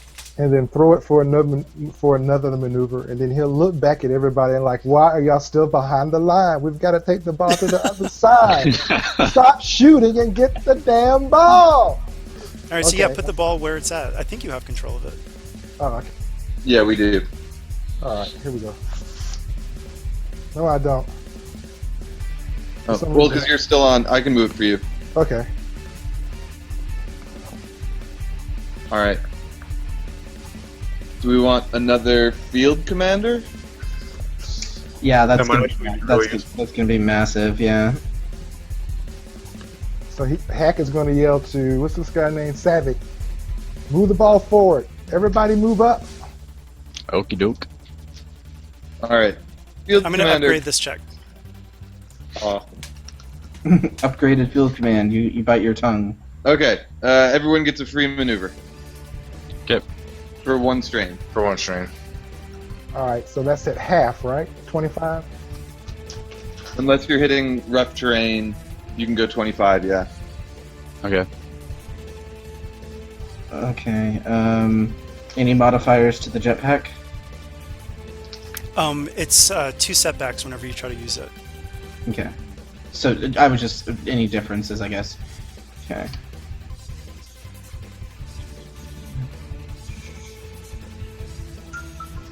So what would be the difficulty to get back up on this this ledge, Tommy? It would be a climb check, 1C, 2D. What is that? 1 red, 2 purple. Okay. And that is an action, though. Oh, so I can't do that as a maneuver then. Well, you used maneuver to pick up and maneuver to throw, so you still have an action if you took strain. He said it was an action. Oh, wait. Oh, did he? Okay. Well, yeah, he's already used his maneuver, so he can't actually move, so. All right. So You I can still attack. I still have one maneuver free, right? No, you have an action free, I think. You have an action free. I have an action free. So why don't you just, I don't know, give him another whacking? 'Cause you can't really go anywhere, right? Or you could try to hack some. You could try to hack? No, I mean, so I can hit him and still take the free maneuver that Jokin is giving, correct? Oh, I see what you're saying, yeah. Right? Oh, yeah, you can use the free maneuver and then try to climb. I see what you were trying to say, yeah. Well, sorry. Okay, yeah. Go ahead and say what you were saying. I thought Hack's turn was over when he threw it. And he still had an action. I misunderstood what was what. So my turn hadn't happened yet. Yeah, so technically he can't move and climb, but you still could have taken an action if you wanted to attack. Okay. Well, all right. So I guess I need to attack then, since that action happened. So in other words, we're doing something retroactively, is what you guys are saying? A little bit, but it won't affect. That's fine. All right. It's Well, since he didn't see that really did too much damage on him, what he did, he's gonna try to see if he can get enough advantages to pinpoint his weapon. So he's basically doing the same attack mechanically. There we go. All right. Come on, spirits, be with him. Oh, you got the advantages you wanted. So how much damage? That's only. Looks like a crit to me. 10 damages. 10. You don't hurt him. Clang. But he can Does that still maybe use. not have pierce? No, it doesn't. Oh, I thought they did. So, any you crit weapons? on him? Any weapons on him? Yeah, he's got a blaster rifle and not so much a glove, but one arm looks heavier than the other. We'll say that. Okay, he's going to destroy the blaster. It's gone. It's not. Okay, it's not. It's not. You hit the blaster, and your weapon scrapes across it All right. Excellent. All right. Well, next he's going to try the glove. Scrapes against it. Well, you could knock him down, in the very least. All right. You'll Well, do you have enough advantages after that to do that? Well, he's only going to use one advantage to try to sunder before he realizes he can't sunder it, right? Well, no. What I'm saying is that usually when people sunder, they have to declare how much they're going for. I would still have So two. you can do it step by step. You just takes one advantage each time. Well, okay. Think about it this way, though. Step by step, really, when you're doing like a really hard swing, I mean, you'd really put all your effort into that breaking point. Regardless, with 8 advantages, he still has enough to knock down. That's true.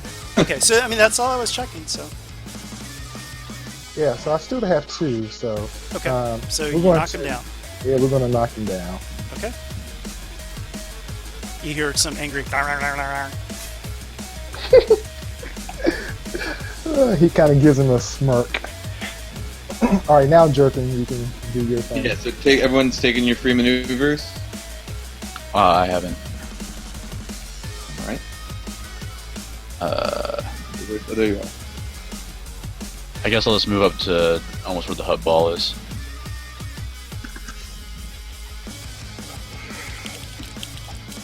Alright, I'm just seeing if I have anything else maneuver-wise I can do that's going to be really useful.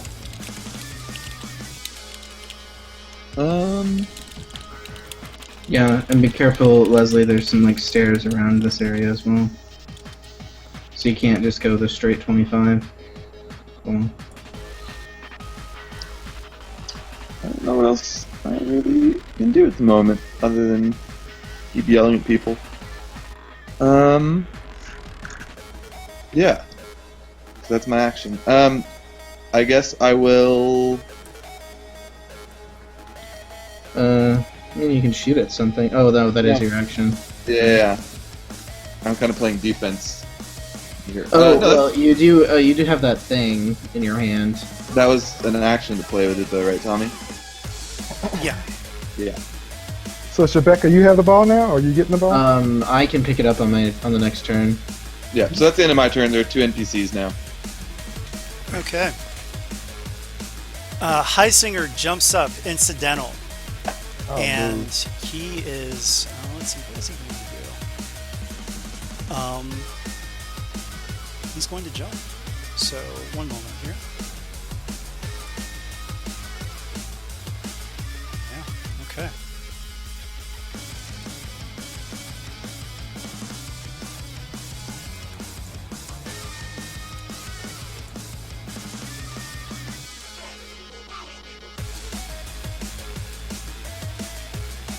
Do you need someone to ruler for you, Tommy? I'm okay. Think so. Okay. And all of a sudden, you see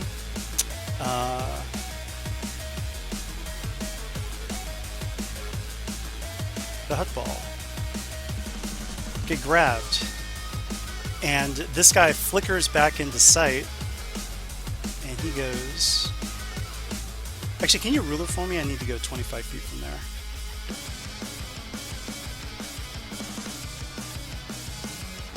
I'll only give you 24 and a half. I need 25.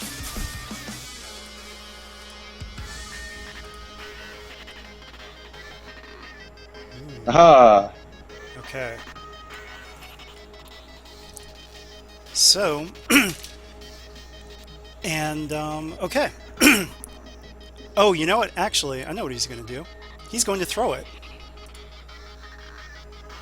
So, range light.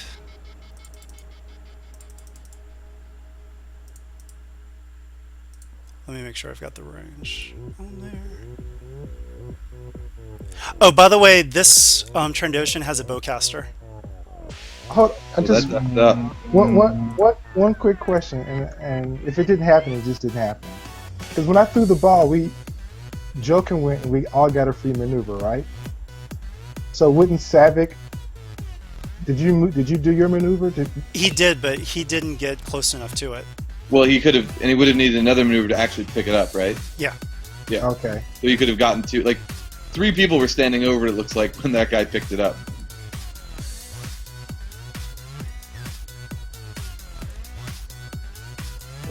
attack. Okay. So that's my 2 goes. So the other one flickered back into existence at that point? Yep, and this one flickered out. The Hutt Ball interferes with stealth fields.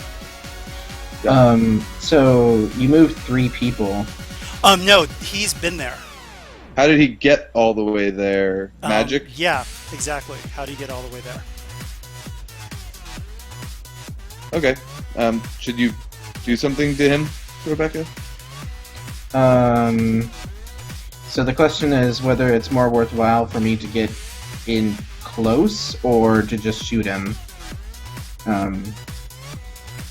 So how many turns do we have now? Just 1. If you don't, Gristle can try to beat the shit out of him. Yeah. Well, his turn, he'll just throw the Hutt Ball to... Hyacinth, so Gristle... He's used his turn, though. No, that was the other one. This one just blinked into existence because he caught it. So it's not a... You don't have to do anything to catch it. Okay, then I think probably the best thing we can do is just try and auto-fire him as much as possible. I don't know, would it be like a grapple check to try and take it from him, or opposed athletics? It's going to be an opposed athletics. Okay, so I'd have to... Yeah, I don't know, what do you guys think? I mean, Rebecca is pretty strong. Yeah. Yeah, and you can fly. Yeah, I think... So we only have 1 turn before our turn is over, is that correct?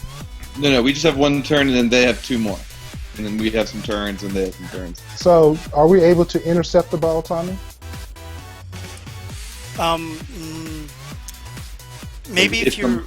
Not really, but... You're actually standing between the 2 people throwing it, maybe? Maybe, yeah. So if Gristle was getting in between Hyacinth and the ball, he would maybe have a chance to intercept it. Well, that's a good point, and they can't see Gristle.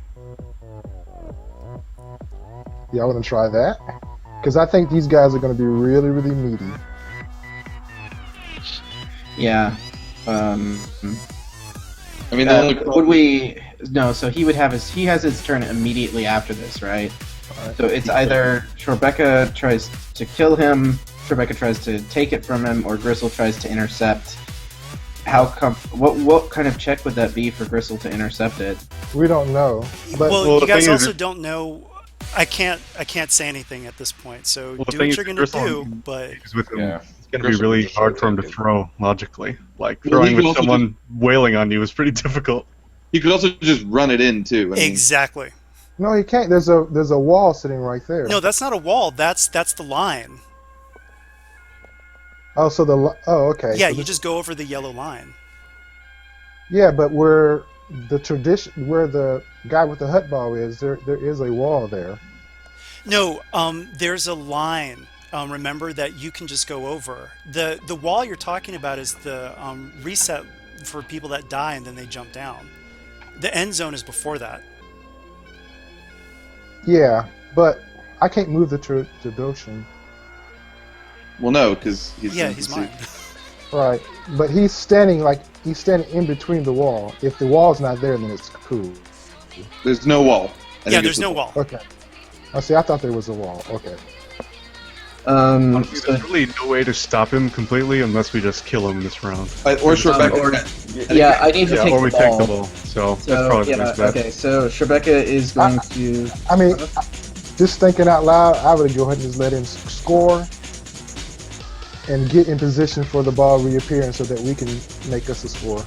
But we don't know exactly how it's going to reappear. It might reappear in their hands or something. Like. Okay. The game we're not in control. We're not in control of this game like at all because it's clear that they're already cheating. So. Yeah. Well, I mean, Tommy, in what ways are we able to cheat? Like, are there? That'll come up in a second. Okay, go for it. Okay, so then I think Rebecca, flying jetpack tackle is the way to go. I think. Whoa. That's something. That is. So yeah, that is Shrebecca at least firmly planting himself in between, like landing straight in front of his face. Okay. Landing straightly inside him. The Wookiee spear. Go right through his chest. I mean, could we have with those triumphs have him like slam into him, like pick him up and move him somewhere else too, like back up?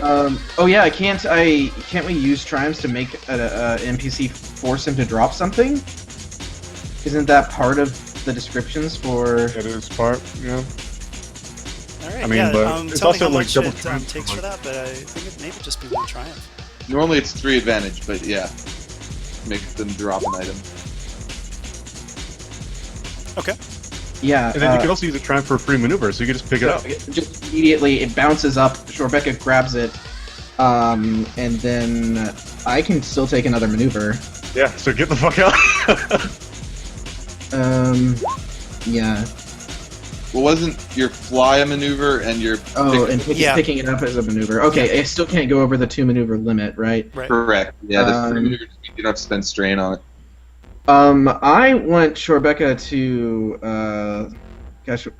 really, firm in the torso, just like latch onto the thing. Okay. And so you're not going to get this free of him in any simple way. So for the other triumph, I guess adding an upgrade to people trying to the competitive athletics, Sure. or however that whatever that check is going to be phrased. That sounds good. So, Okay. So he's going to go just cradle, well, more than cradle. He's just, both arms straight around the thing. Okay. Alright, 2 NPCs now. All right, 2 NPCs. Okay.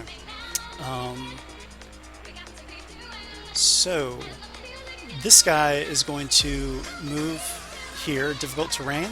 He's going to stand right here, and he's going to shoot at Slasik, and you see this energy web shoot out.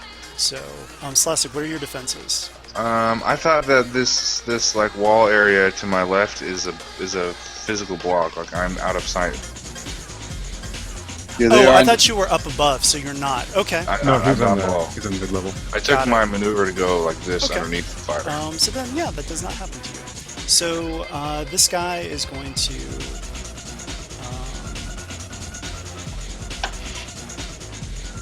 He's just going to take the 5 fall damage. It doesn't do anything. And move to here. Okay. Next up is mine as well. Yep, you have 1 more. And then, oh, her boots are messed up, so she's gonna have to do a coordination check. All right, coordination check. Oh no!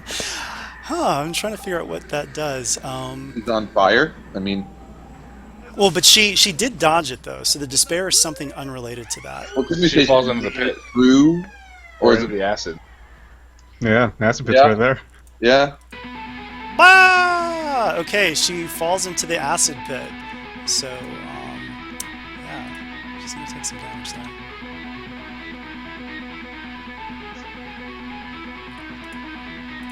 Okay. Next up. We have 1 turn. All right, I can try to do something here, unless you guys want to. Well, Rebecca can't throw it anyway, so actually, yeah, I'll take it. I'll take it, guys. Don't worry. So let's see. This is only you can get these things. So this is gonna move up. He was invisible. For attacking from invisibility, can I get like a boost or something like that? Yeah, I'll give you 2 boosts for that. Okay, cool. So 2 boosts from that, 2 boosts from this. Adversary 2, defense 2. So defense 2. Doke. Flip, and we will try to do something interesting. Ooh. That is interesting. It is interesting. No doubt about it. He is concussed and knocked down. And I do, let's see here.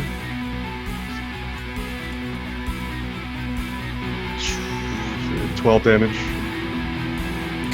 And that's strain damage through soak, right? No, this isn't pressure point. This is just using gauntlets. Okay. 12 damage. Yep, and he's concussed and knocked down. Oh yeah, using a Wookiee pressure point doctor right now could be considered cheating, but would be acceptable. Yeah, it's totally acceptable. There's a cheer from the crowd as you punch this Trandoshan over. All right. NPC. Let's see. It's not going. So.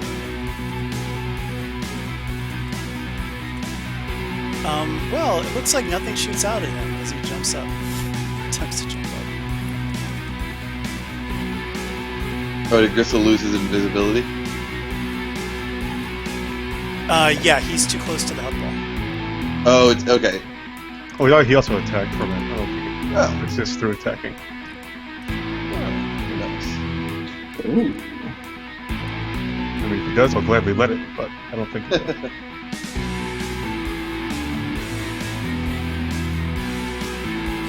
He's going to move to here. And his boots malfunction too, and he's cursing. That was a maneuver though. And, okay. Yeah.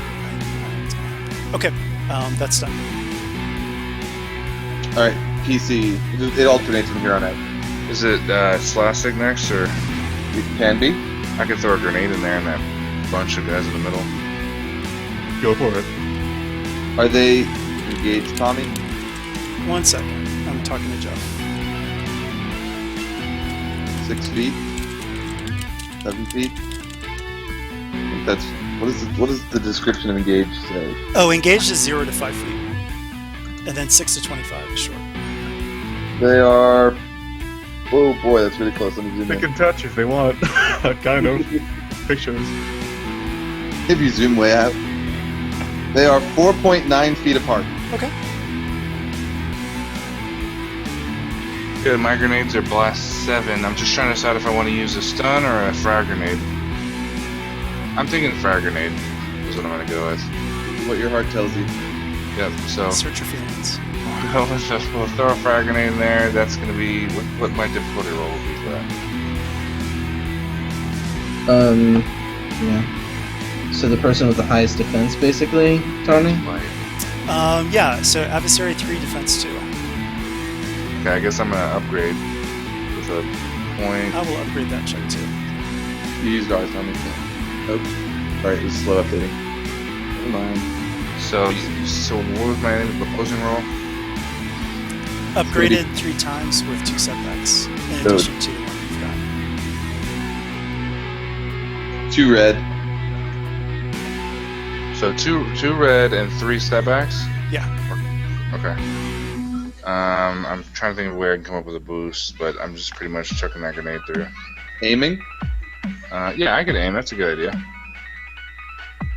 Then I haven't moved yet, so I'll spend a maneuver aiming, and then that adds a boost. Alrighty, here we go. Oh. Nice, that's enough to do blast.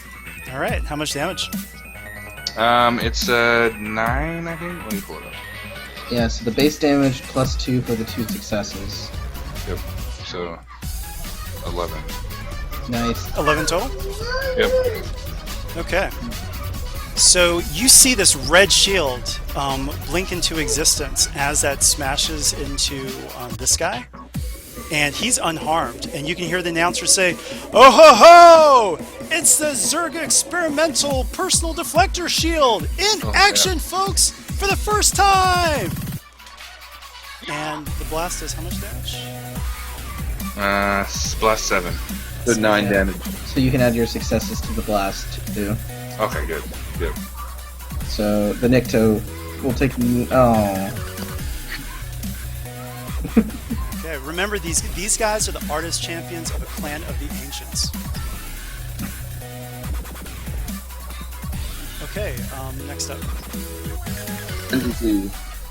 Yeah, my combat work Oh, here NPC, is so- not very good. Yep. Okay, gosh, who hasn't gone yet? Havoc. Savah. Oh, you said PC, sorry, okay. No, it's NPC now. Oh, okay, I'm just trying to figure out which of mine. It's the guy who's concussed and knocked down, right? Yeah, that's right. Okay, so he is concussed and knocked down. So, he's going to stand up. And he is going to move in this direction, and he fades out of sight. Did he take his 2 strain for his second maneuver?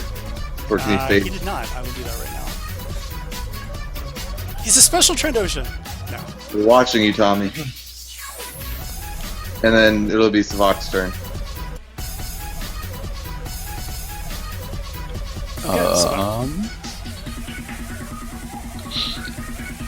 Yeah, I mean, I don't really. Fuck.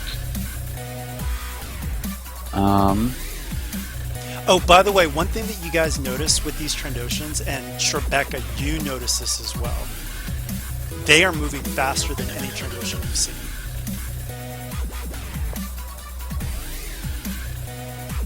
This just means they'll have to rip their legs off. That too, yeah. But in other words, like, you think that there's something different about these Trandoshans. Especially bread. For Hutt Ball. Ugh.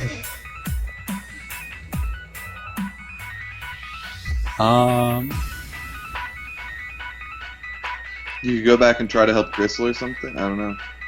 I mean, because there's already 2 people there, so me running over there doesn't seem like it'd be super helpful. Well, that's true, because the guy just left as well.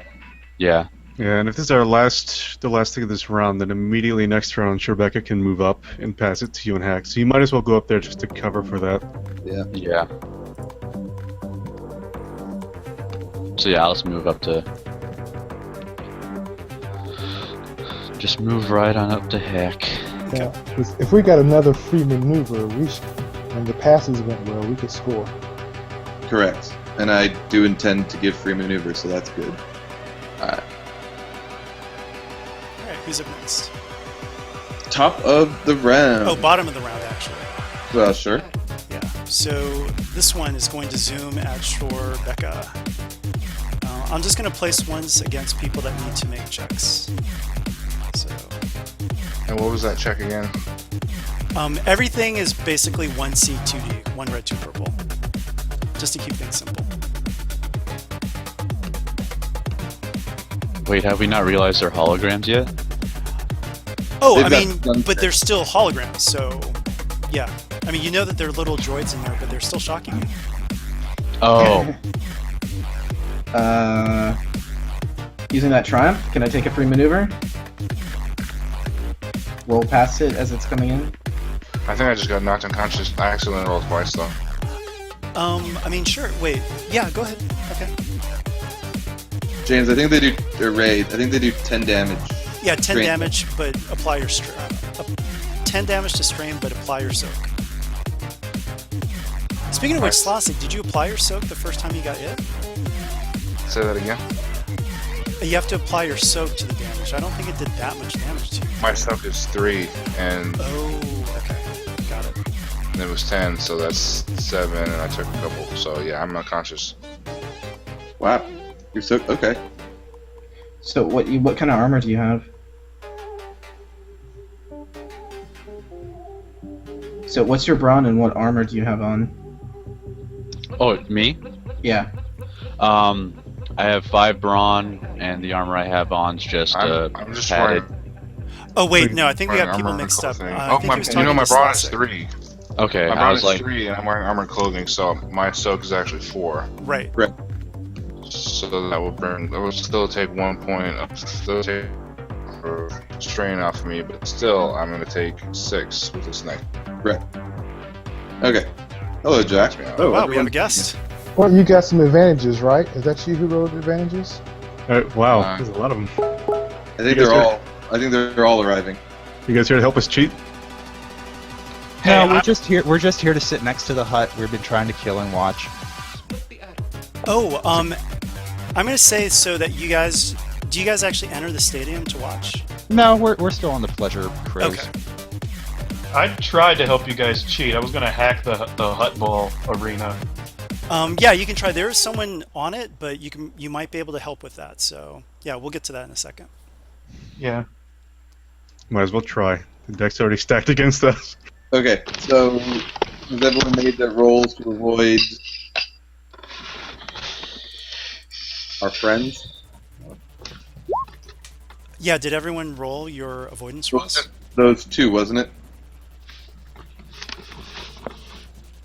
Yeah, I trust you guys to mark whatever you need to mark. So, top of the round. All right. Field commander time, guys. Go for it. Works for me.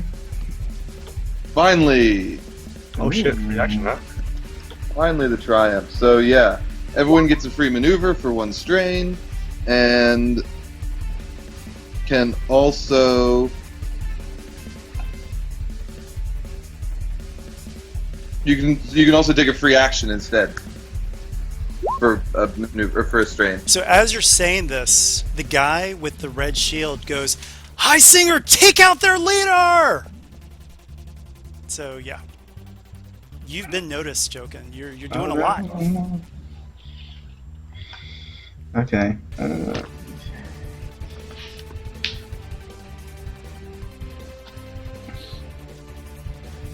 Yes.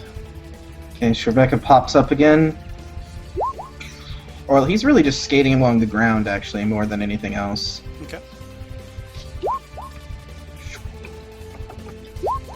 Everyone take your free maneuvers, etc. You see Hack. You see Hack having his hand out. Yeah, ready. I've got it ready to throw to you, bro. Well, if you take the next turn, Rebecca, you could also just run it in yourself. Oh, you can take the next turn. Go for it, man. Well, Yeah. No, actually, anyone gonna do like a free action or anything? Oh wait, we can take a free maneuver and free action. No, one or the other. But I just want to. Or the other. Okay. I mean, could you take an action to downgrade it into a maneuver and I could just run again? No, you only get to do one or the other. Oh. Okay, so I didn't take an action. If no one else wants it, then I'll just use it to stim myself. Yeah, everyone can take a free action, I think. Oh, is that how it works? No, I think that's No? one person. Yeah, one let's person. make sure to get that one right before we proceed. Alright, let me find the full text of Field Commander then. So does anyone really want the free action for something? Like they need an action pro? And that's Field Commander, right? Yeah. And that was Improved. Improved. Yeah. One ally. Okay. The short text is poorly worded, surprisingly. Okay, so go for it. So no one else wants the free action? I mean, can you move with that free action? I mean, he could. Doug's taking a free maneuver, but I was just wondering if anyone had, in particular, an action they wanted to do. Because otherwise, I'll just use it, and then Gristle can stim himself and kind of stay back here. So we do have 2 turns, correct? No, we'll have one turn. Jokin's taking one now. And we'll have one more that I would assume we want Rebecca to go and score with. Because if I'm correct, Tommy, he just needs to come past the line where I'm at, right? Yeah. So Gristle, go for it. Stim yourself. Okay, I'll just do that then. There we go. I'm having Roll20 connection issues. Unless it kicks you, you might be able to just go through it. Yep. Tommy, I whispered you some things in the. Oh yeah, I see it. Great. Okay. You don't need to go that far. You just need to go where I'm at. No, I think this is the goal line over here. I'm Yeah, like, the purple line. I think he's telling you that he wants you to pass it off, and then he'll run it.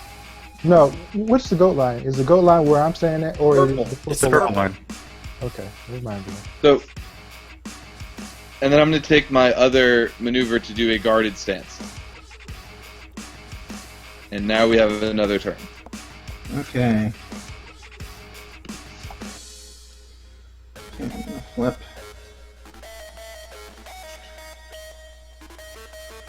Ah, shit. You can also just, I think, run it too. Oh. Well, but he used that maneuver Yeah. for that, so. Can you get far away and then drop it into Hack's hands? Sure. Well, couldn't you also take another maneuver? I mean, if he wants to. So like try again, basically. So I mean, you can run it in, right? Not Well, anymore. no, he just used one maneuver. But he could try to fly again and he could still make it. Yeah, exactly. So I'm going to upgrade that check. And that check is not, that's not going to be average. Like, you are like trying to jet over to. I'm going to say that's a hard check. How's it any different? He's flying in a straight line. It's different because the gravity's gotten increased. We already made one check. Like, how is the same thing different? It's a different check. Like, people are trying to keep you... Like, remember, guys, like, they are cheating. Jiramma is cheating right now. So... Yeah, so... I mean, in other words, I'm trying to make it more exciting for you guys. Like, it's a hard check. I'm not trying to beat you guys. I'm working with you guys. But there are going to be times when I'm going to switch the checks around, especially for something like this, because it's part and parcel of what's happening right now. So, it's a hard check. So, the boosts and triumph from my last type, can I get an upgrade and a boost? Yes. Okay. Absolutely. What? Do you have, What is that? karma points or anything? Yeah, do you have a karma point? No, I can't play midweeks usually. Well, didn't we get one in a non-midweek somewhere? No. No? Leslie got one because he dropped out of a match so someone else could get in, but... well, I still have an action, right? Yeah. Correct. Okay, well, I'm gonna try to toss it to Hack. I don't know why I can't move anywhere, though. It's kind of silly. Okay, well, so ranged light, what's the difficulty, or what's the check to toss it? Just ranged light. Oh, 1 purple. Okay, I guess I'll... Triumph doesn't let me give a... Can Triumph let me give a friendly a maneuver? Let me double check, I don't know.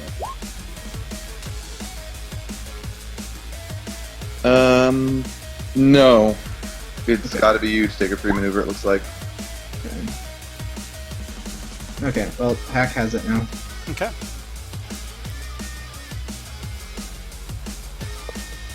Is it their turn or whose turn is it? Yep, they'll have 2 now. Okay, so, she is going to do... can someone mark 12? 12 and a half for me. Oh, sorry. Measure from this one? 12 and a half towards Hack. 12 and a half towards Hack. Okay, and then from her to Hack. She doesn't have to make a check to get out of the acid? Oh, like the whole distance from her to Hack.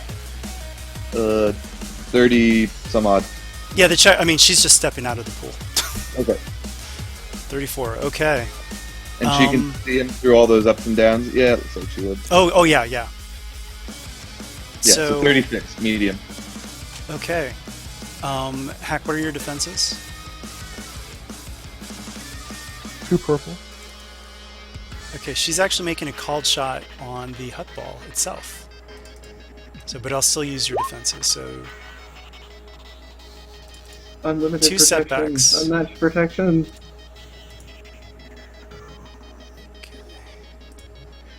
Well, I think even if she hits it with protection... It's still going to be opposed check if she hits it, though. Oh, okay. And she hits it. I'm going to give her a setback to the opposed. It's going to be an opposed brawl. Or not brawl. Athletics check. What's your athletics, Hank? Hack? My athletics would be 6 green or 6 purple. 6 purple, okay.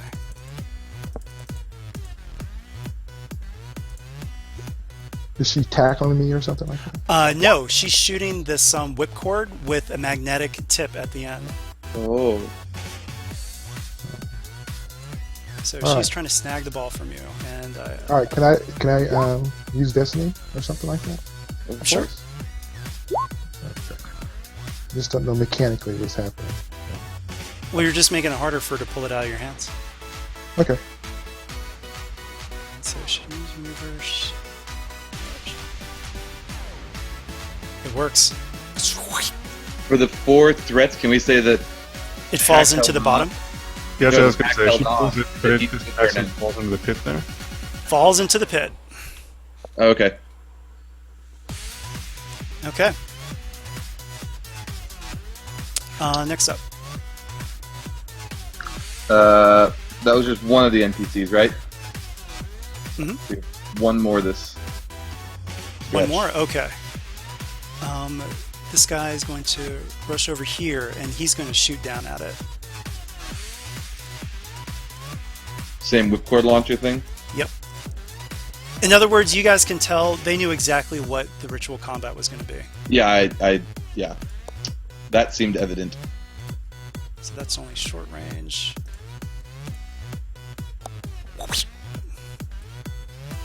Okay, he's got it. And that was his, engaged, so maneuver, action, and now yeah, he's going to take another maneuver because that whipcord allowed him to. Well, I'm going to flip a destiny point and say that yes, he can start moving. So he's going to move back this way. Oh, towards the fan actually.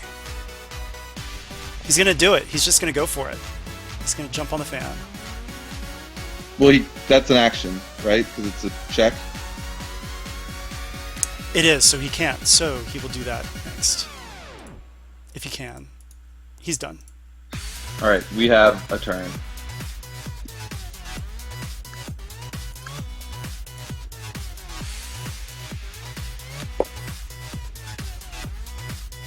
Go for it, Savak. See you itching to do it. I think I can do it. I have a pretty high athletics. Yeah, and you can easily make it there with actually even one maneuver if you go around the bottom. Because if I recall on the map, this area right here is actually just flat from the mid, like under there, right? Yeah, I mean, he just walked across it like it was regular terrain, so I assume we should. So you could easily get there in one maneuver. Okay. Without even going over the stairs. Okay, yeah. I'm gonna do that. R2, yeah, that's going to come up in a little bit, but Jeff needs to tell me,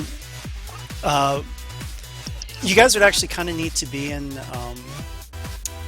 you would need to go someplace like specifically to do that, so you would probably need to be in another channel again for him to adjudicate that. For the most part, they're on the barge itself, and that's where he would try to do the slicing. Well, the problem is that it's going to have to be much closer proximity. Yeah, so it's probably not going to be able to happen then, because he was doing it sort of on his way to... Oh, I guess what I'm trying to say is that, yeah, you can do it. It's just that you guys will need to go to a separate channel to do that so that I can proceed with this. Okay. Yeah, so just let me know. I'm okay with that. If everybody else is, I don't know if anybody wants to do that. If it would really help, because it sounds like they might be having trouble. We could use any assistance you can offer us. We're holding on, but... Yeah, so far every attack we've done on these guys has resulted in pretty much nothing. These guys are tough, they're cheating, and all of these like hoverball cat things are moving right around the enemies and going straight for all of them, so yeah, it would help. Stun grenades. Yeah, so just head back to a different channel, Jeff, and let them do that and let me know. And it's going to be a daunting check, upgraded twice to hack, but they have to get to where they need to be first, so I'll let you do that.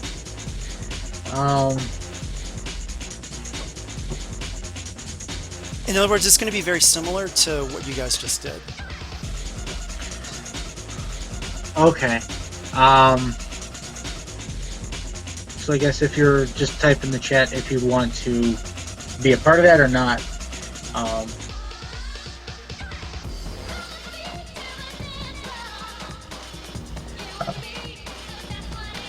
We continue with our turn?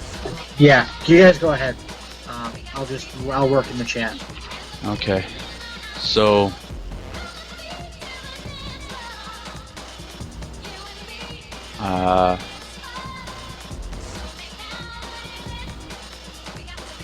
yeah, I'm not sure what I should do. It's... Take it, bro. You're trying to grab the ball, right? Yeah, it's going to be an opposed athletics check. Oh, really? Oh, easy. Easy. I have stupid athletics. Alright, it's going to be 4C to pull it out of his hands, and I'm going to upgrade that. So 4 reds, 1 purple. 4 reds, 1 purple. One of those. Throw some life side points at it. Some what? Some Flip destiny destiny. points. Flip for it, yeah.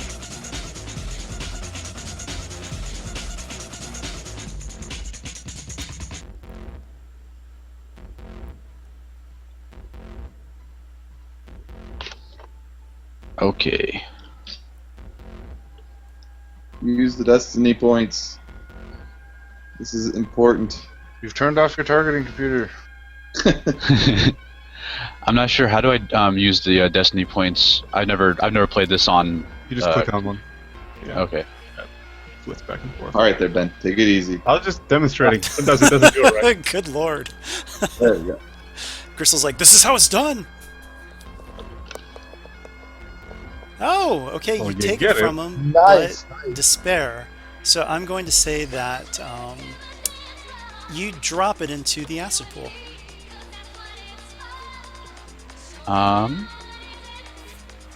Okay. All right. All right, next up. You have 2 turns, Tommy. Me. Ooh, okay. Wasn't gone. Oh, I know. This guy. He's going to shoot at Savak. And yes, it is upgraded, though, because he is engaged. So what are your defenses, Savak? I have none. We'll upgrade it again. He's at short range, correct?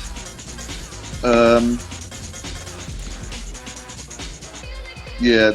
Well, yeah. So, purple and a red. 2 red. I put for us. Because Right, so it's upgraded once. Yeah. And then again for a short range attack. So that's. Uh-oh. Okay, you take no damage. However, you are immobilized, and it's an energy web that covers you. And with those 2 triumphs, I'm going to say that you are also blinded right now from, like, it got you right in the face and body. And the other triumph. Rough. This is rough.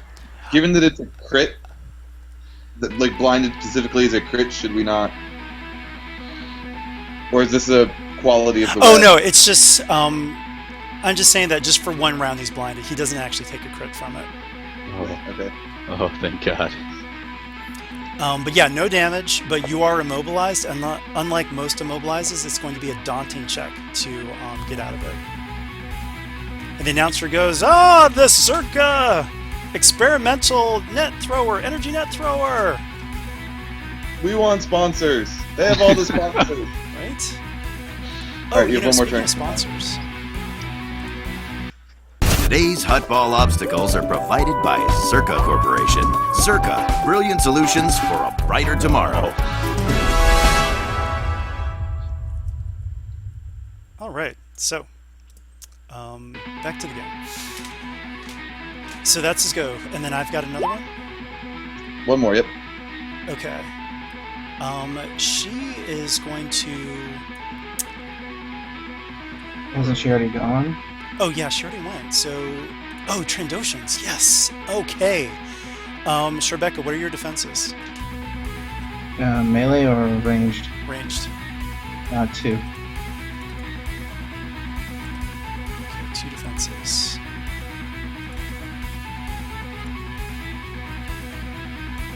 Oops.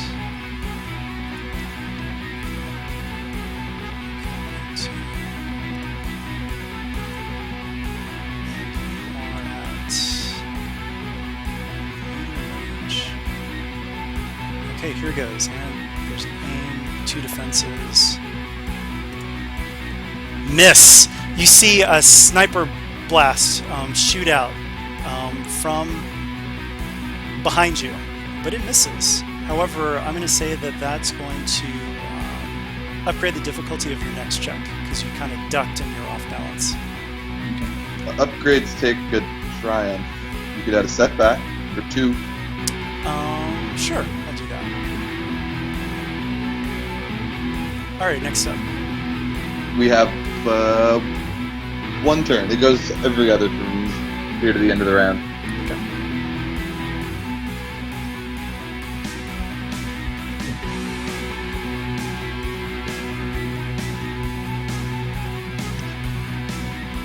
That could make it to the ball.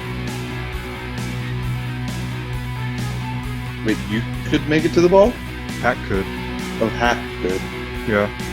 Okay. He'd still have an action if he takes strain to do it.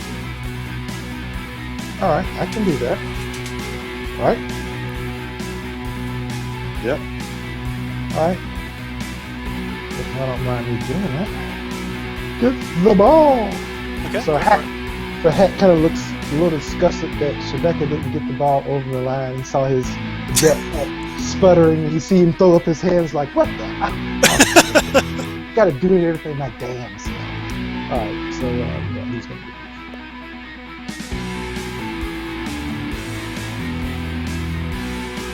it. So does that take strain? Yeah, that's If you want to do an action too, then yes. Otherwise, no. All right, so can I turn the? Well, I did 2 maneuvers, so I can't. Can I throw the ball? Well, you need to pick it up still, right? Yeah, you need to pick it up first. All right, well, I'm gonna pick it up. Okay, roll a force die.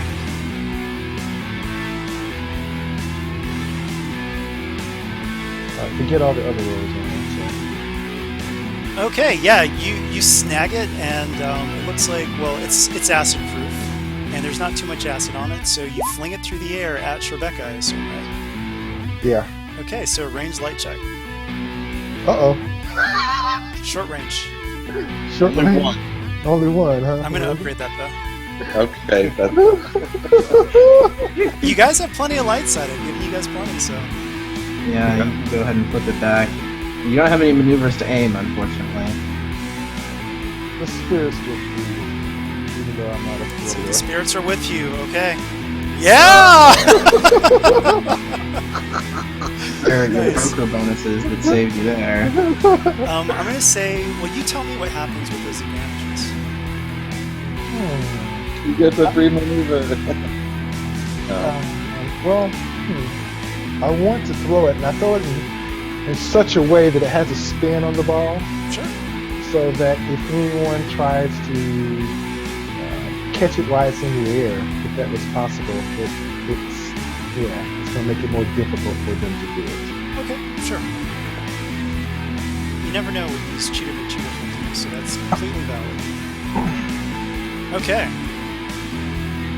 You have, it's alternating now, so you have a turn now. I'd also like to nominate us for Defensive Performance of the Year so far. Absolutely. You guys are actually doing a lot better than I expected. With the stats that I gave these guys and all the cheating, I expected to at least have a point by now. My turn, yes. Yep. Okay, Highsinger So I think it's is... like the jumpy guy and the other Trandoshan. Highsinger is aiming for you. And what are your defenses? Let's see, I gave myself, so it'll be 2 defense, and I will dodge. Oh, just once? I thought I had 2 ranks in dodge. Yeah, dodge once, I guess. Okay, you're at medium range or short? Can you measure it? Yeah, I'll measure it. Uh-oh. Ooh, medium by like... Ooh. Technically medium. Well, he's going to move forward then. Oh no. So he moves forward. He is going to aim, so he's going to take some strain. Because, yeah, he wants to take you down. You have just been... Upgrade it for him. Yeah, I'll upgrade it again. Okay. So 2 upgrades. 2 upgrades. Okay, so it is 1 red, 1 purple, correct? And 2 black? Yeah, my broker boosts, I assume, don't aid me. No, not. They only aid you doing stuff. Okay. Ooh. Ooh. Okay, so Highsinger hits you for 18 damage, and he is going to crit you. Crit plus 20. What sort of damage is it? It's lethal. Regular? Okay. 18.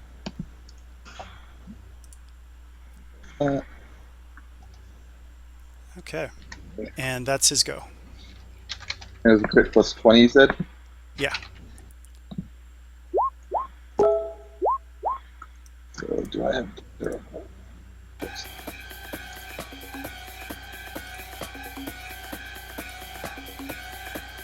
Okay, sounds good. Oh, okay. Oh, something happens. So, 1 second. Oh no. You guys tell me, what does this song mean to you? That stupid song they played during the fashion show. Yeah. So, it's Shaylo's song. Camerlin has control. It looks Are you like... playing, Tommy, are you playing music? Yeah. Oh, I haven't heard music in a really long time. Can anyone else hear the music? Yeah, yeah. Okay. I can hear it. I can't hear it. Yeah, I think I can't hear either, but it's okay. Yeah, point is it's on. We can hear it. Yeah. Well, someone was saying I feel the jam earlier and it's silent. Okay. There's music. It's important music. So it looks like Camerlin was having trouble up until this point, but R2 came to save the day, and together they have hacked into the system. It looks like all of these bots have now turned their attention to Clan Jiramma, and their artist champions were like, what? Also, all the fire and the acid looks like it's draining, and the fire, let's just say this, you know for right now, the fire is not going to impede your way in any way. Camerlin and R2 will shut it down for you. Alright. How about a mini drone hitting you with some adrenaline? Oh, sorry, what was that? It's like, I hope maybe since we're getting our wish list answered, they can send me a mini drone to wake me up. Oh, you know, go ahead and take a cool check to see if you get up just on your own. I'll just let you do that. Cool. Alright, so what did I miss? Alright, yeah, you and Camerlin have taken control, but you guys kind of have to work fast because it's only 2 rotations of the song that you'll have that. Because Clan Jiramma is trying to get control back fast, so you guys have to work fast. Alright, so you have a turn now, Tommy, so stop burning our precious time. Okay, are we top of the round, or...? Nope. Oh, it's the other one, okay. You have 2 more NPCs left this round. Also, I passed my cool check. What should my strain be then? You only drop it by 2, unfortunately. Okay. Okay, Gristle, are you visible? Well... Oh, never mind, no. Shorebecca's got the ball, so, Shorebecca, you have another attack coming at you, so tell me difficulty and stuff. 2 ranks of defense if it's ranged. Okay, medium range, here goes. It looks like another Trandoshan is trying to shoot at you.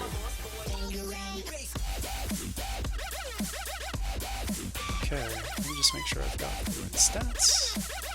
Oh crap, this guy's a lot better than I thought. Flip back at him, maybe? Sure. We've got 5 to burn at this point, may as well. Oh, that... Okay, you just got hit with the bowcaster. So that is 18 damage. And no, it's not. It's not. Okay, never mind. Describe to the crowd what happens. So that being the Wookiee ceremonial weapon, Rebecca just takes the shot like full on and just glares back at the guy as he's beginning to lurch forward with the ball. Okay. Well, the guy was invisible, so. Well, Rebecca knows where it came from. He can calculate the arc of the blast. He knows bowcasters like the back of his hand. Yeah, yeah. Okay, give me 1 second. I need to find a sound for that. Really, really terrible. So yeah, and the whole crowd goes wild at that. They can't, stupid Trandoshan couldn't even take down that Wookiee. What? So, okay. So that's heroic resilience for people out there who's not clear. Yeah, I was gonna say, how did you resist that one? Heroic resilience lets me add my ranks in resilience to the roll, and so I've got 6 ranks in resilience because of the cybernetic. You've got one more round on this song. Okay, are we at the top then? No, we have a PC. It's the last one of us, then? Is that it? Nope, and then another NPC. Oh, the last one of us, though. Nope, and then another... yes, because Savaki is still dead. Or not Savaki, Savaki. Yeah, I'm unconscious. Yeah. Well, I'm guessing Jokin doesn't want to get shot again, so as much as Grissom wants to go help Slasic, like, Jokin's kind of in danger of being actually killed. So Yeah, definitely. So he's gonna move back over, and since, like, the Trandoshans, the only reason I dropped the cloak was because Gristle attacked, but if the Trandoshans are shooting and staying cloaked, then I guess I can still be cloaked. So. Yeah. Let's do this. So he's Adversary 3, right? Mhm. Defense. Adversary 3, defense 2. That's 2. Alright. And anything for being cloaked? Sure, I'll give you 2 bonuses for it. Okay. We'll flip. We'll say a little prayer internally. Okay. Nice. Yeah. First of all, he's concussed and knocked down. Okay. That's 10 damage. Probably doesn't breach soak, but still he's concussed and knocked down. The 3 other advantage. What could we do with that? It could be fun. You could knock his weapon away. Yeah, that's a good idea, actually. We'll knock the... So Blaster Gristle's gonna... rifle is out of his hands. Yeah, so he basically socks him in the head, knocks his servos out of whack, sweeps the leg, and then basically just throws his weapon away. So he just kind of clears it up for Jokin so we can continue unimpeded. And one more NPC. Okay, who hasn't gone? Who hasn't gone? Both Trandoshans went. Oh, I guess Highsinger. No, he went. You went. The woman went, energy went. I think all of mine went. We may have gotten mixed up in all of them coming in and out of the room. Okay, top of the round then? Yeah, so Run it in. these balls, though, this one goes over and starts doing a medical check on Slasic. Oh. So Hey, my prayers are answered. Oh, the cats are not going to attack the... no, R2 and Camerlin have control of them right now. Alright, so the cats need to attack them. Someone... Yeah. I think they do it automatically. Oh, it failed, sorry. But, yeah, it'll keep trying. So, yeah, this cat goes for Highsinger, and I'm just gonna say, well, yeah, nothing happens. It tries. Well, did it have some other... He's a droid, so the ion effect might be different on him or something. Yeah, sure. We'll say that it does something to him, but I won't reveal what that is until your turn. This one goes for this guy, and I'm not gonna do the checks right now because we're kind of that's a lot of checks. Oh no, actually, we're ahead of time. My bad. Never mind. Yes, I will do these checks. I was just gonna have them be hurt, but no, that's too Care Bear. So this guy's coordination.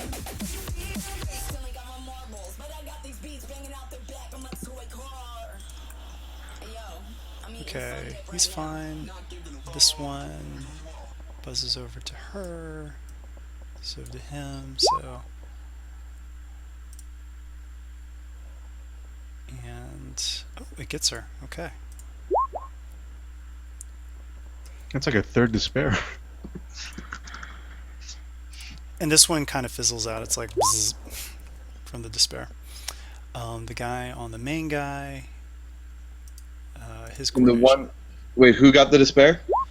the ball, the droid ball against her. Oh, wait, no, it was her the other despair. way. Got it. Yeah. Yeah. Let me. So she can, like, fall into the acid again or something. She falls into the acid again. It knocks her Not having a back good into the time. acid. My bad. I wasn't doing that on purpose. That was, yeah. I'm going to add the droid ball back in. Yeah.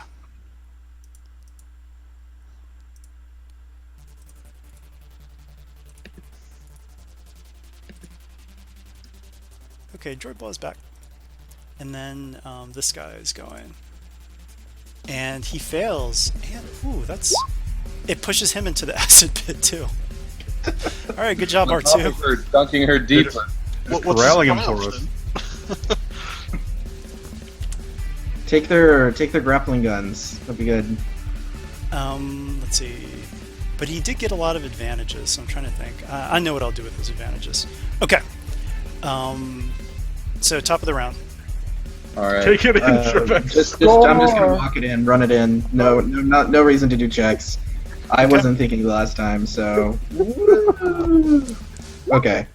All right, Frog Dogs have scored. Good job. The crowd is like, whoa! So, here we go. Neutral ball! If people play Let's sound, go, can you narrate the sound as if Bowser! this was like closed caption for deaf people? Because I have no sound. Oh, I'm sorry. You can watch the recording. Oh yeah, that's true. Always a little weird watching the recording of what you played, but yeah. All right. So, however, as the ball drops into the center, all of a sudden you hear someone go, and also control has been regained by all of them now because Camerlin's song has ended. Jiramma has wrested control back from him and R2. Multi-ball!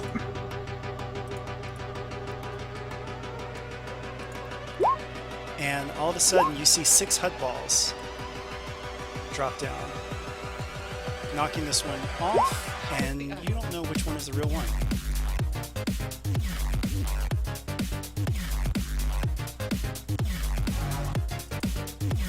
Okay.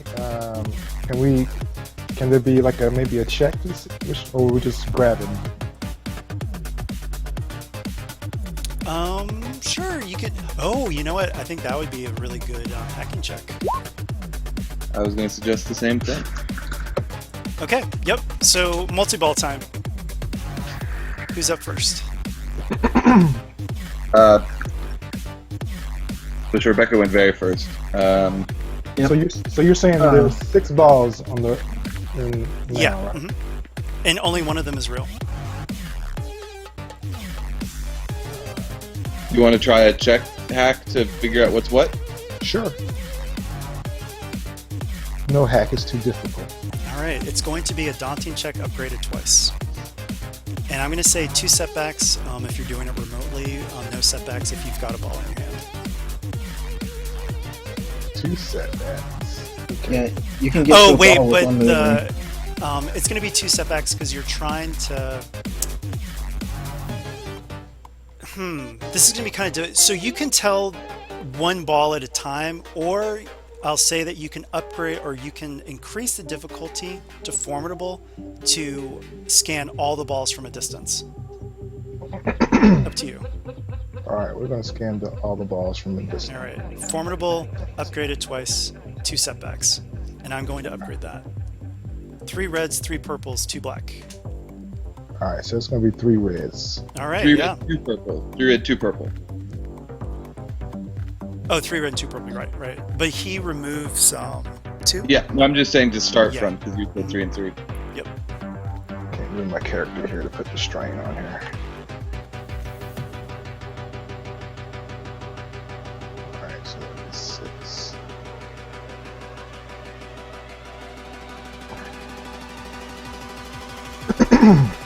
All right, we can get rid of the setbacks.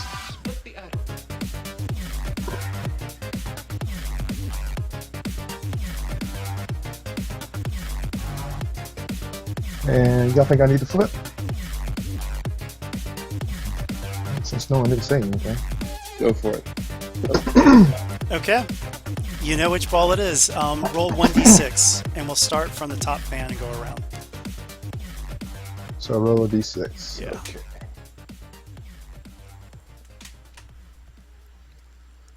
Wait, should there be more than 1 ball visible? There's 6. Do you guys not see them? No, I just see 1. What? I see him. Oh, that's weird. Something's going on with roll 20. I see all 6. Yeah, there's 6 on the Yeah. field. 1, 2. I will leave and come back, I guess. Because I've got like 2 or 3 different weird roll 20 issues right now. Yeah, the one that's on the hovercat to the right is the real ball. All right, be back in 1 sec. You'll have a turn now, or 2 turns now, Tommy. Okay. Was that my whole turn? You could take maneuvers, I suppose. Sorry. Yep. All right. Can I take a maneuver to get the ball and then another maneuver to throw it? Absolutely. All right. Sherbeka is in the end zone. Oh, I can throw it that far? Well, no, but I'm just saying that he's, in that direction. Who is this? Is that Savick? Are Yeah, you he's needing? energy webbed right now, though. He's gonna. Yeah, I'm need, still in the web. Yeah, a Okay. daunting check. And to get blinded. So where is the ball? Can someone move my character? There you go. So you could also try to throw a fake ball to throw them off the scent. Unless they, of course, know which one it is. I put a purple circle on the real ball. Can We someone should move? probably assume they know the real ball because they're cheating. Yeah, I agree. Yeah. Can someone move my character where the ball is? Okay. Cool. I just want to kind of heave it towards Rebecca. Y'all want me to do that, or? Well, you can only go short, but you do have an ally in short. Even though he's entangled, he can still throw too. Wait, All right, you want to do that? You want me to throw it to you? I can wait. I can throw it entangled. Yeah, you only yeah. can't make maneuver. Yeah, you can use your action to throw it. Okay. All right, so I guess I'll do that. So that'll be just an easy, right? Yep. Yeah. hmm Just one purple, all right? Yep. I'm gonna upgrade it. Okay, now it's a red.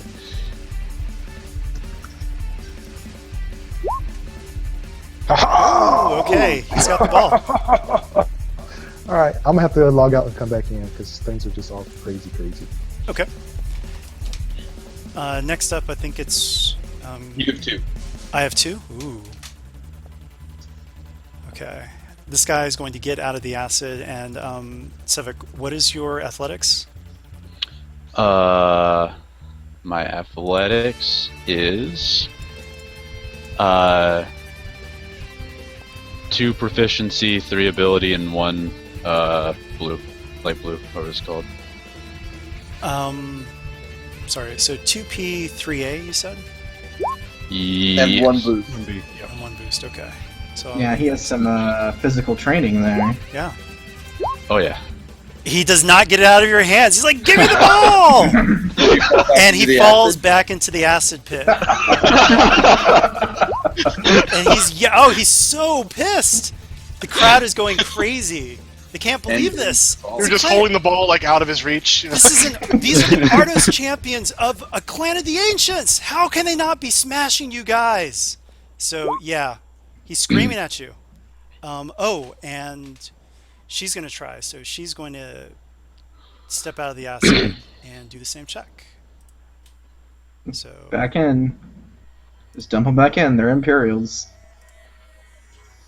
I'm going to say that, in, yeah, she's too close to the edge. She falls back in. She screams, "Ah!" Oh, actually, something else is happening. Sorry, I forgot. The red shield is... They're not being hurt, but the red shield is. Even from the acid? Like... Yeah. It's actually forming a bubble around them. That's a pretty sweet shield. It really is. It's an experimental Zorka PDS. Alright, then we have a turn. Okay. Make it good. Here's the only problem. No one is near the rock. How far can Rebecca move? I have strong arms, so I can do throwing weapons as a medium throw. Yes, you should! Yes! He can, You can do it! You can do it. I'm going to upgrade you the can check, actually though. do it! You can do it.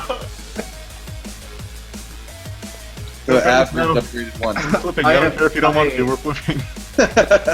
Like, the best use of that skill I've ever heard of. So what are the dice I'm rolling? So it'd be a ranged light, right? Yep. And it would be a medium one, so it's 2 difficulty, but Tommy upgraded it, so... Can we channel this? Does the whole crowd see what's happening? And they're all like getting off their goddamn feet? Because they see that he's about to Not pull only the greatest crowd, path of all time. the broker's on his feet, too. Oh, can we get a boost from the broker being on his feet? Absolutely. So was it you say 3 purple or 2? 1 red, 1 purple. 1 red, 1 purple. And you get an extra boost, because the broker is on his feet, Savo and Rock are on their feet. So Can I use a destiny? I flipped it for you, man. Oh, he already flipped it, yeah. So go ahead. Yeah, we've already got it. We already. Oh, okay. We're gonna do it. So just. Okay.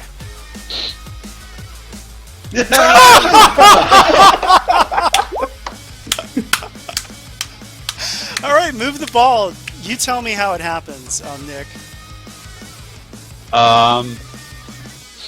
Like, you've got this energy web on you. You've had these two Imperials try to grab the ball out of your hands and fall back into acid. So this is your moment. So describe it.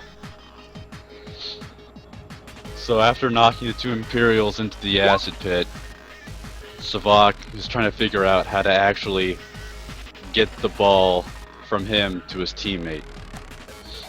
Okay. So he and hits as it you're up. doing that, I'm going to play a sound clip. So give me 1 second. So before All right. you move that ball. Time's almost up! Somebody kill someone! Somebody kill someone. Love it, love it, love it. So he hits it up and then spikes it like a volleyball. Frog Dog throws to Frog Dog! Nice pass! All right. So the ball, you do it. The crowd is on their feet. The bell rings. The Imperials are just, oh my gosh, they are so mad. They can't believe it. The crowd is just going berserk. This is unprecedented. Ardos Champions of a non-clan of the Ancients has just won in ritual combat. So, yeah, let me get the crowd up and going here.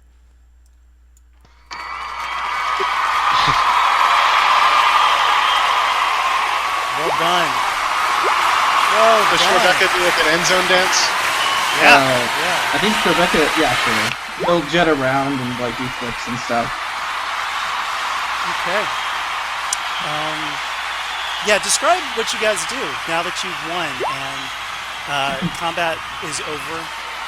The Imperials get out of the acid. And actually, everyone, all of you do a formidable perception check. Ooh. Invisible guys. Oh my goodness, I don't see anything. In fact, Rebecca is like flying over here and lifting up Savak and like. Remember your helping bonus. him. Oh, thank you.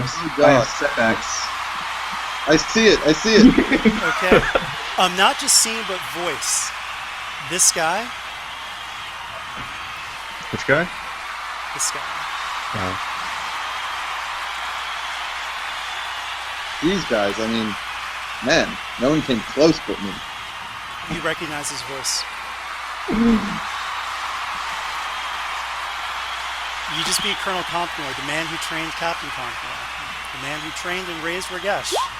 You just beat him in ritual combat. Well done.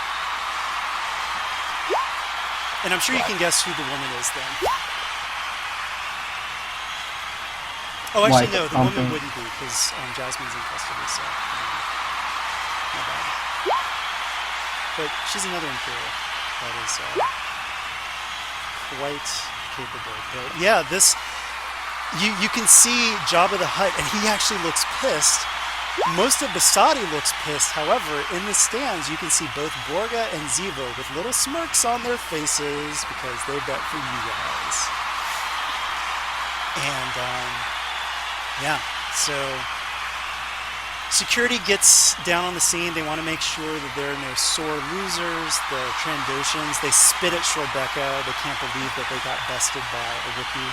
Shrebecca, you notice that the bowcaster has like 30 notches on it. Is there any way I can? I don't have a way to mark them, but can I like memorize what they look like? Sure. If you don't think all Trandoshans look alike. I mean, that's I will ask the others, at some point to try and research and figure out who these Trandoshans are. Oh, I know what happens. Shrebecca, as you turn to look at one of the Trandoshans, one of them makes a sign with its claws, and you remember that sign from Operation Shadow Point. It looks like it's the same clan of Trandoshans. Okay. So something's up with these... I blew up one of your guys with a plasma missile, by the way. Yeah. That was me. These guys are faster, and also the guy with wounds, he doesn't have any wounds anymore. So that's what you notice. Okay, so we are at the end of Jiramma Drama, and I'm going to move the screen over. Oh, by the way, just for the people who are watching, I'll show you guys some stuff. 1 second. Here we go.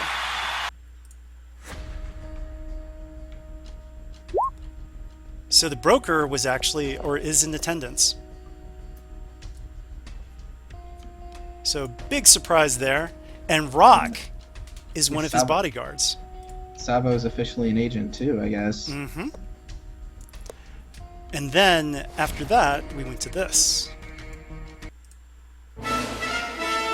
Titente Rusius Narshadar Altatahia Bimerandu Anhawasi Vermilic Hatkopan Baukola Ankefi Leimavag. Ladies and gentle beings, welcome to the Pit. The bounteous and magnificent Jiramma the Hutt salutes you. May the winners feast on victory.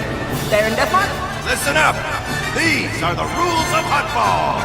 2 teams, frog dogs and rotworms, chosen by random draw. Grab the ball, throw the ball.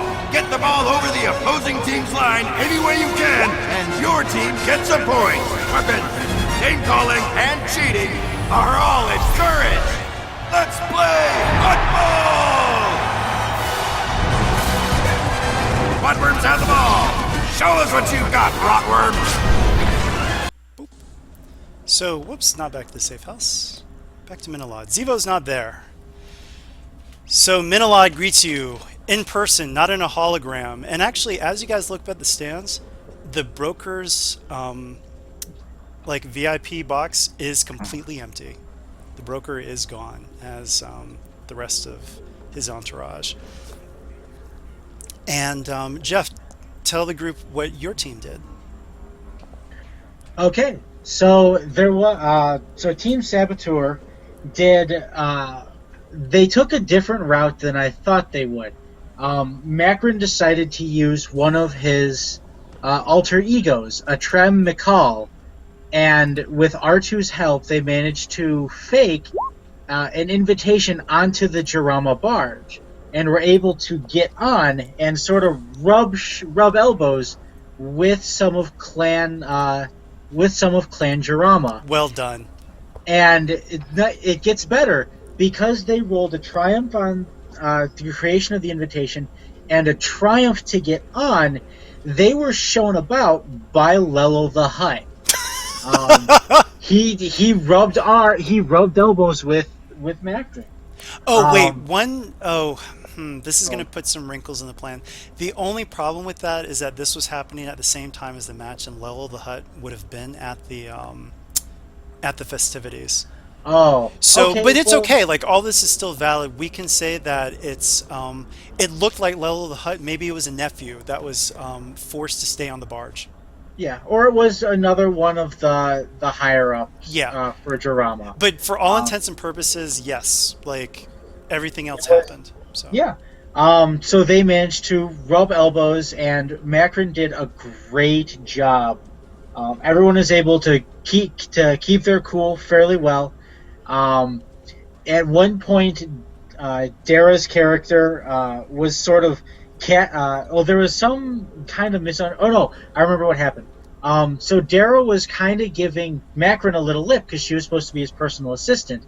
And Lello turned to Macron and said, why do you take such insubordination from your servants? And Jack, if you'd like to give the retort you gave to Lello for everyone to hear, I'll let you take that. She's good in the sack. And that caught everyone so incredibly by surprise. And Lello obviously he kind of wanted to see what he meant.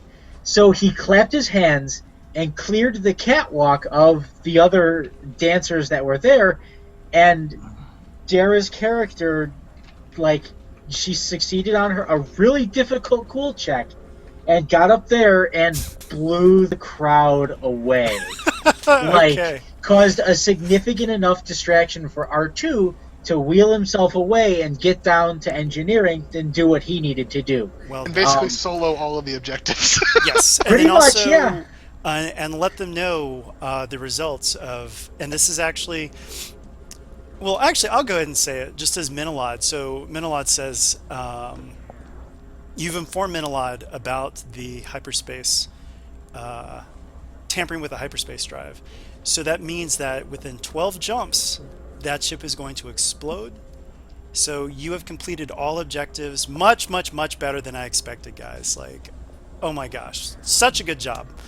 From the winnings that he is getting and the trade negotiations that he is getting, everyone gets one duty to the rebellion because, yes, you have opened up a whole new line of supplies to the rebellion. All of you also get 10K each. So this was a big payout. It's both his payout to you as well as Zivo's gambling. And that also includes a large amount of money that has been shuttled directly to the rebellion as well.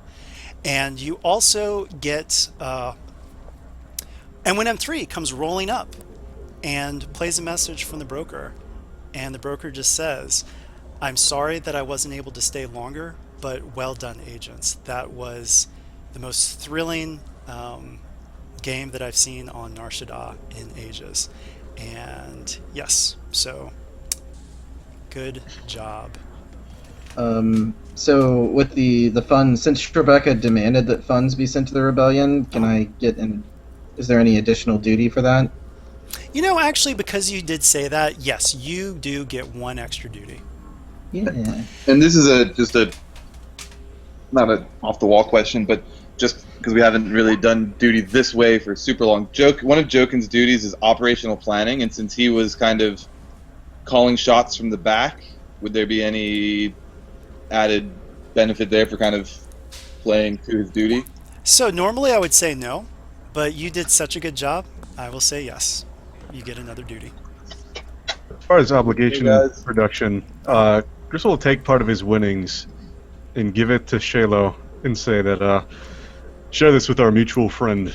Let them know that I was part of the winning team and that I wish you both the best. Shayla was really surprised, and yes, what's your total obligation right now? 10. 10. Tell you what, I'll tell you what. You can reduce it any amount you want up to 5. It's up to you. Okay, I'll take like 3. Okay. Good job. Before we go into MERP and MVP, is there anything else that you guys wanted to talk about for wrap up? I would like to. I would like to mention something. I would like to mention something. So because Dara did such a good job of RPing out the dance, as well as with the cool check. I don't remember if she got. I don't remember if she got a triumph, but I think she got a good enough amount of advantage that pretty much all the view screens on the Pleasure Palace were showing Hutt Ball before, but once Dara got up there, they all switched to her. There were view screens all throughout the Pleasure Palace, including down in engineering.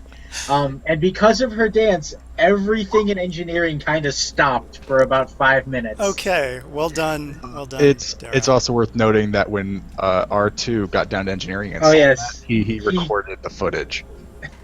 He has high quality, high def footage of that. Uncompressed, very raw footage. Okay. Yeah. I'll play it once we get back to the mountain. Right. Okay, guys, so this one was a very special mission in terms of just Edge of the Empire and Age of Rebellion. You were working with Vermilic. The broker was there. Oh, by the way, the broker wasn't the only person in the stands, but I forgot to mention this, but Prince Shizor and Guri were also watching. So the most powerful allies of Basadi were also in attendance, so yeah. But it's 20 base XP, and for each big objective, it's 2 XP for everybody, and so you both got it, so that's 24 XP right from the bat. I will say that for general RP will just be +1 for everybody, but you guys tell me what were some good things on my side that hooked into that. The greatest throw in the history of football? Yes. Yeah, that was utterly massive. Yeah. I like Jokin's field commander. That was really good. Yeah, I like Hack yelling at us sorry, just we needed to focus on the actual game as opposed to trying to shoot people. Mm-hmm. Yes. So I liked him constantly yelling at us to get into the game, I guess. Right, exactly. You saw those defenses, like he had the right idea. Yeah. Okay. Yeah, it was a little irking how little we could do in combat, but we pulled it off. Yep. It was really rewarding. This made our not only did we win, but we shut them out. Yeah. I'm actually going to say that yes, that is a good point. You shut them out, so you get another +1. So +1 for good RP overall from my side, +1 for shutting out. I'm going to say for the other team. So you guys have pretty much described that was all really good RP, so that's +1. And then I will say that because of Dara's turning attention away from the Hutt ball match, that's another +1. So what are we at? That was pretty great. So another +1 general. 28, I think. Okay, Yeah. I'm going to shut it down there. Normally we don't have XP this high, but I think it's worth it for a mission of this scale. So let's talk about MERP/MVP. And I'm actually going to do something. Before, I just want to do one more in-game thing. Yeah. And I wanted to pull Shorebecca aside and offer him any assistance he needs in hunting down the Trandashans. I want to show him the Reich blades I have, and tell him that I'm a friend of Wookiees. That's a good one. Okay, so this is something that you know because you're a Trandoshan.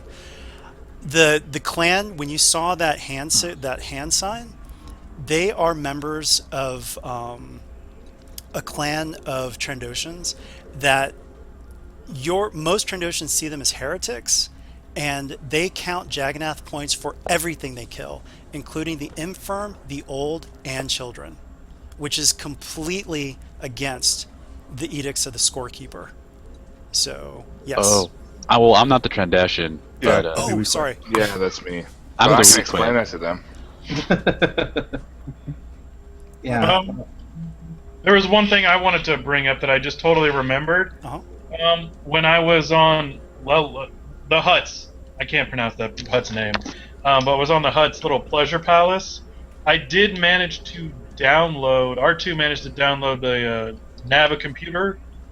So he got the flight information we could sell with that could be useful to the rebellion or the broker. What he got was the flight path for the pleasure barge after the events of the ritual combat. So it was. I told him that it's going to pretty much just hyperspace around in Hutt space, sort of celebrating Jiramma's victory. Although now that's going to change because Jiramma lost. Yeah. But I did the final destination, like the 12th jump, was going to be in the hyperspace lane on their way back to their base planet of operations. Yes. Okay. So pretty much like on their way home was when it was going to go off. Minalod's got a disco ball right now. Yep. And to let the Team Sabotage know, I did miss something at the very end. When it was all done, I was supposed to roll a destiny point, and then there's supposed to be a perception roll made based on the engineers inspecting the hyperspace drive to see if there's any tampering with it. With that, I rolled a double dark, and I have a screenshot to show both the rolls.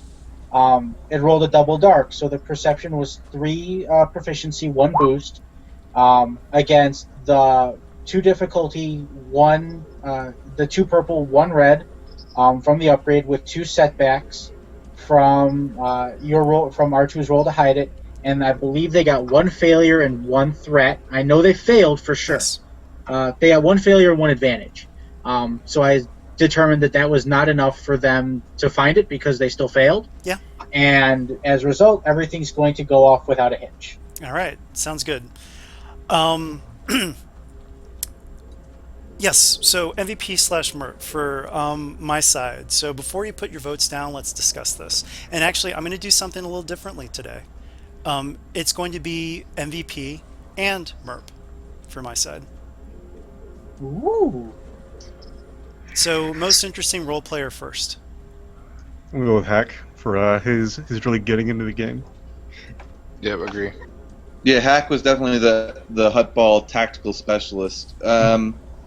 I'm trying to think who did other role play specific good things.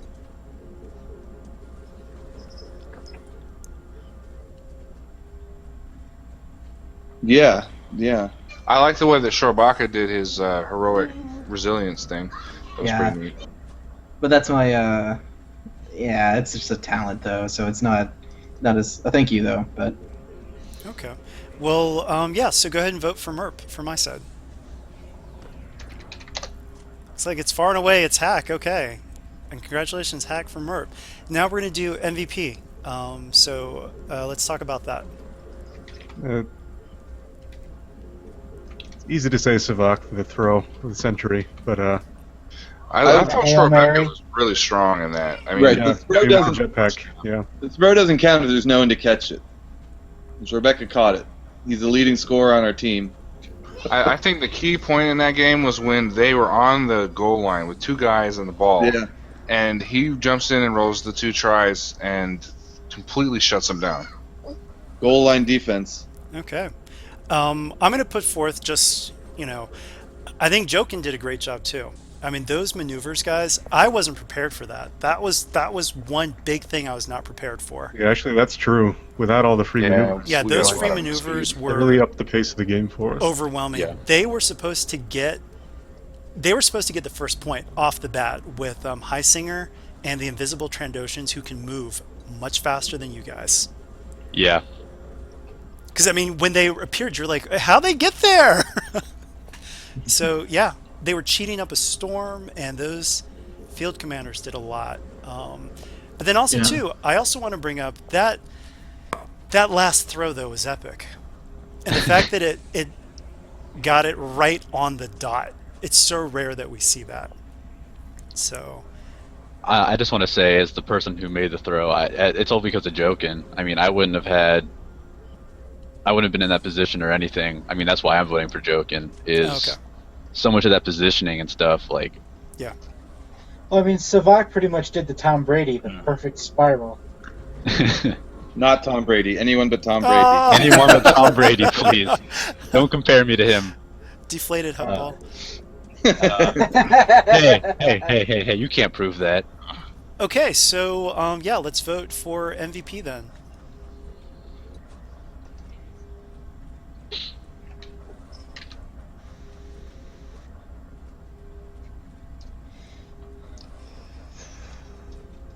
Who's Becky? Sure, Becky. Oh my god, okay. Becky. Look at that Hutt. Becky. Yeah, and that was... Alright, we have one more vote, right? Unless Hack said Jokin, and then Jokin and Shorbeka. Yeah, Leslie, you gotta vote. Would my vote even matter? Well, it may make it a tie, or it may just push it to Jokin, so it's up to you. Okay, well, if it's going to push it to a tie, then I'll do the tie thing. Oh. Roll off. Oh, this is a tough one. Yeah. I think both of them should get it. That's my vote. Well, I've already split MVP and Merp, so that's not going to happen. Sorry, guys. I think I'm going to defer to Jokin. I'm going to concede the roll off. All right, thanks. That was very nice of you. I got you next time. Yeah. I think we should have had a 3v3 Hutt ball match to figure it out. But... Right? And you know what? Actually, for that, I may not do this all the time, but that was a really close one. Shrebecca, you get a karma point for that. Yay. I actually have one.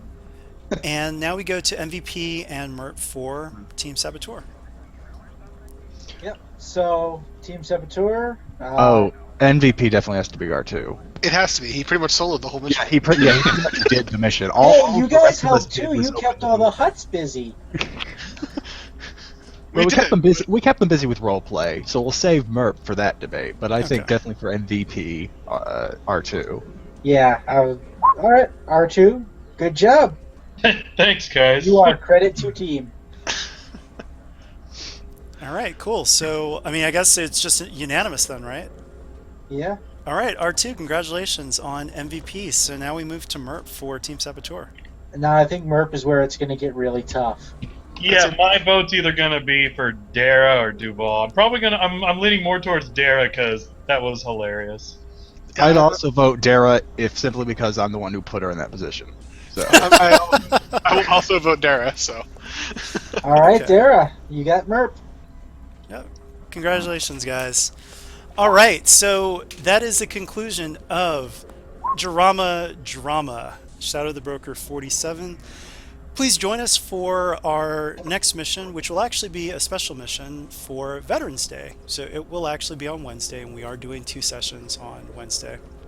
One morning session and then one afternoon session. So it is actually up already on the event page. So check it out if you'd like to join us. And once again, all the guests that played, you are welcome to come back. And James, by the way, so Slasic, sorry about that. I mean, sometimes, especially for newer characters, you get unlucky and so you know, it won't always be like that though. So It's alright, I would have gone to get you up, but I really didn't want Jokin to get shot.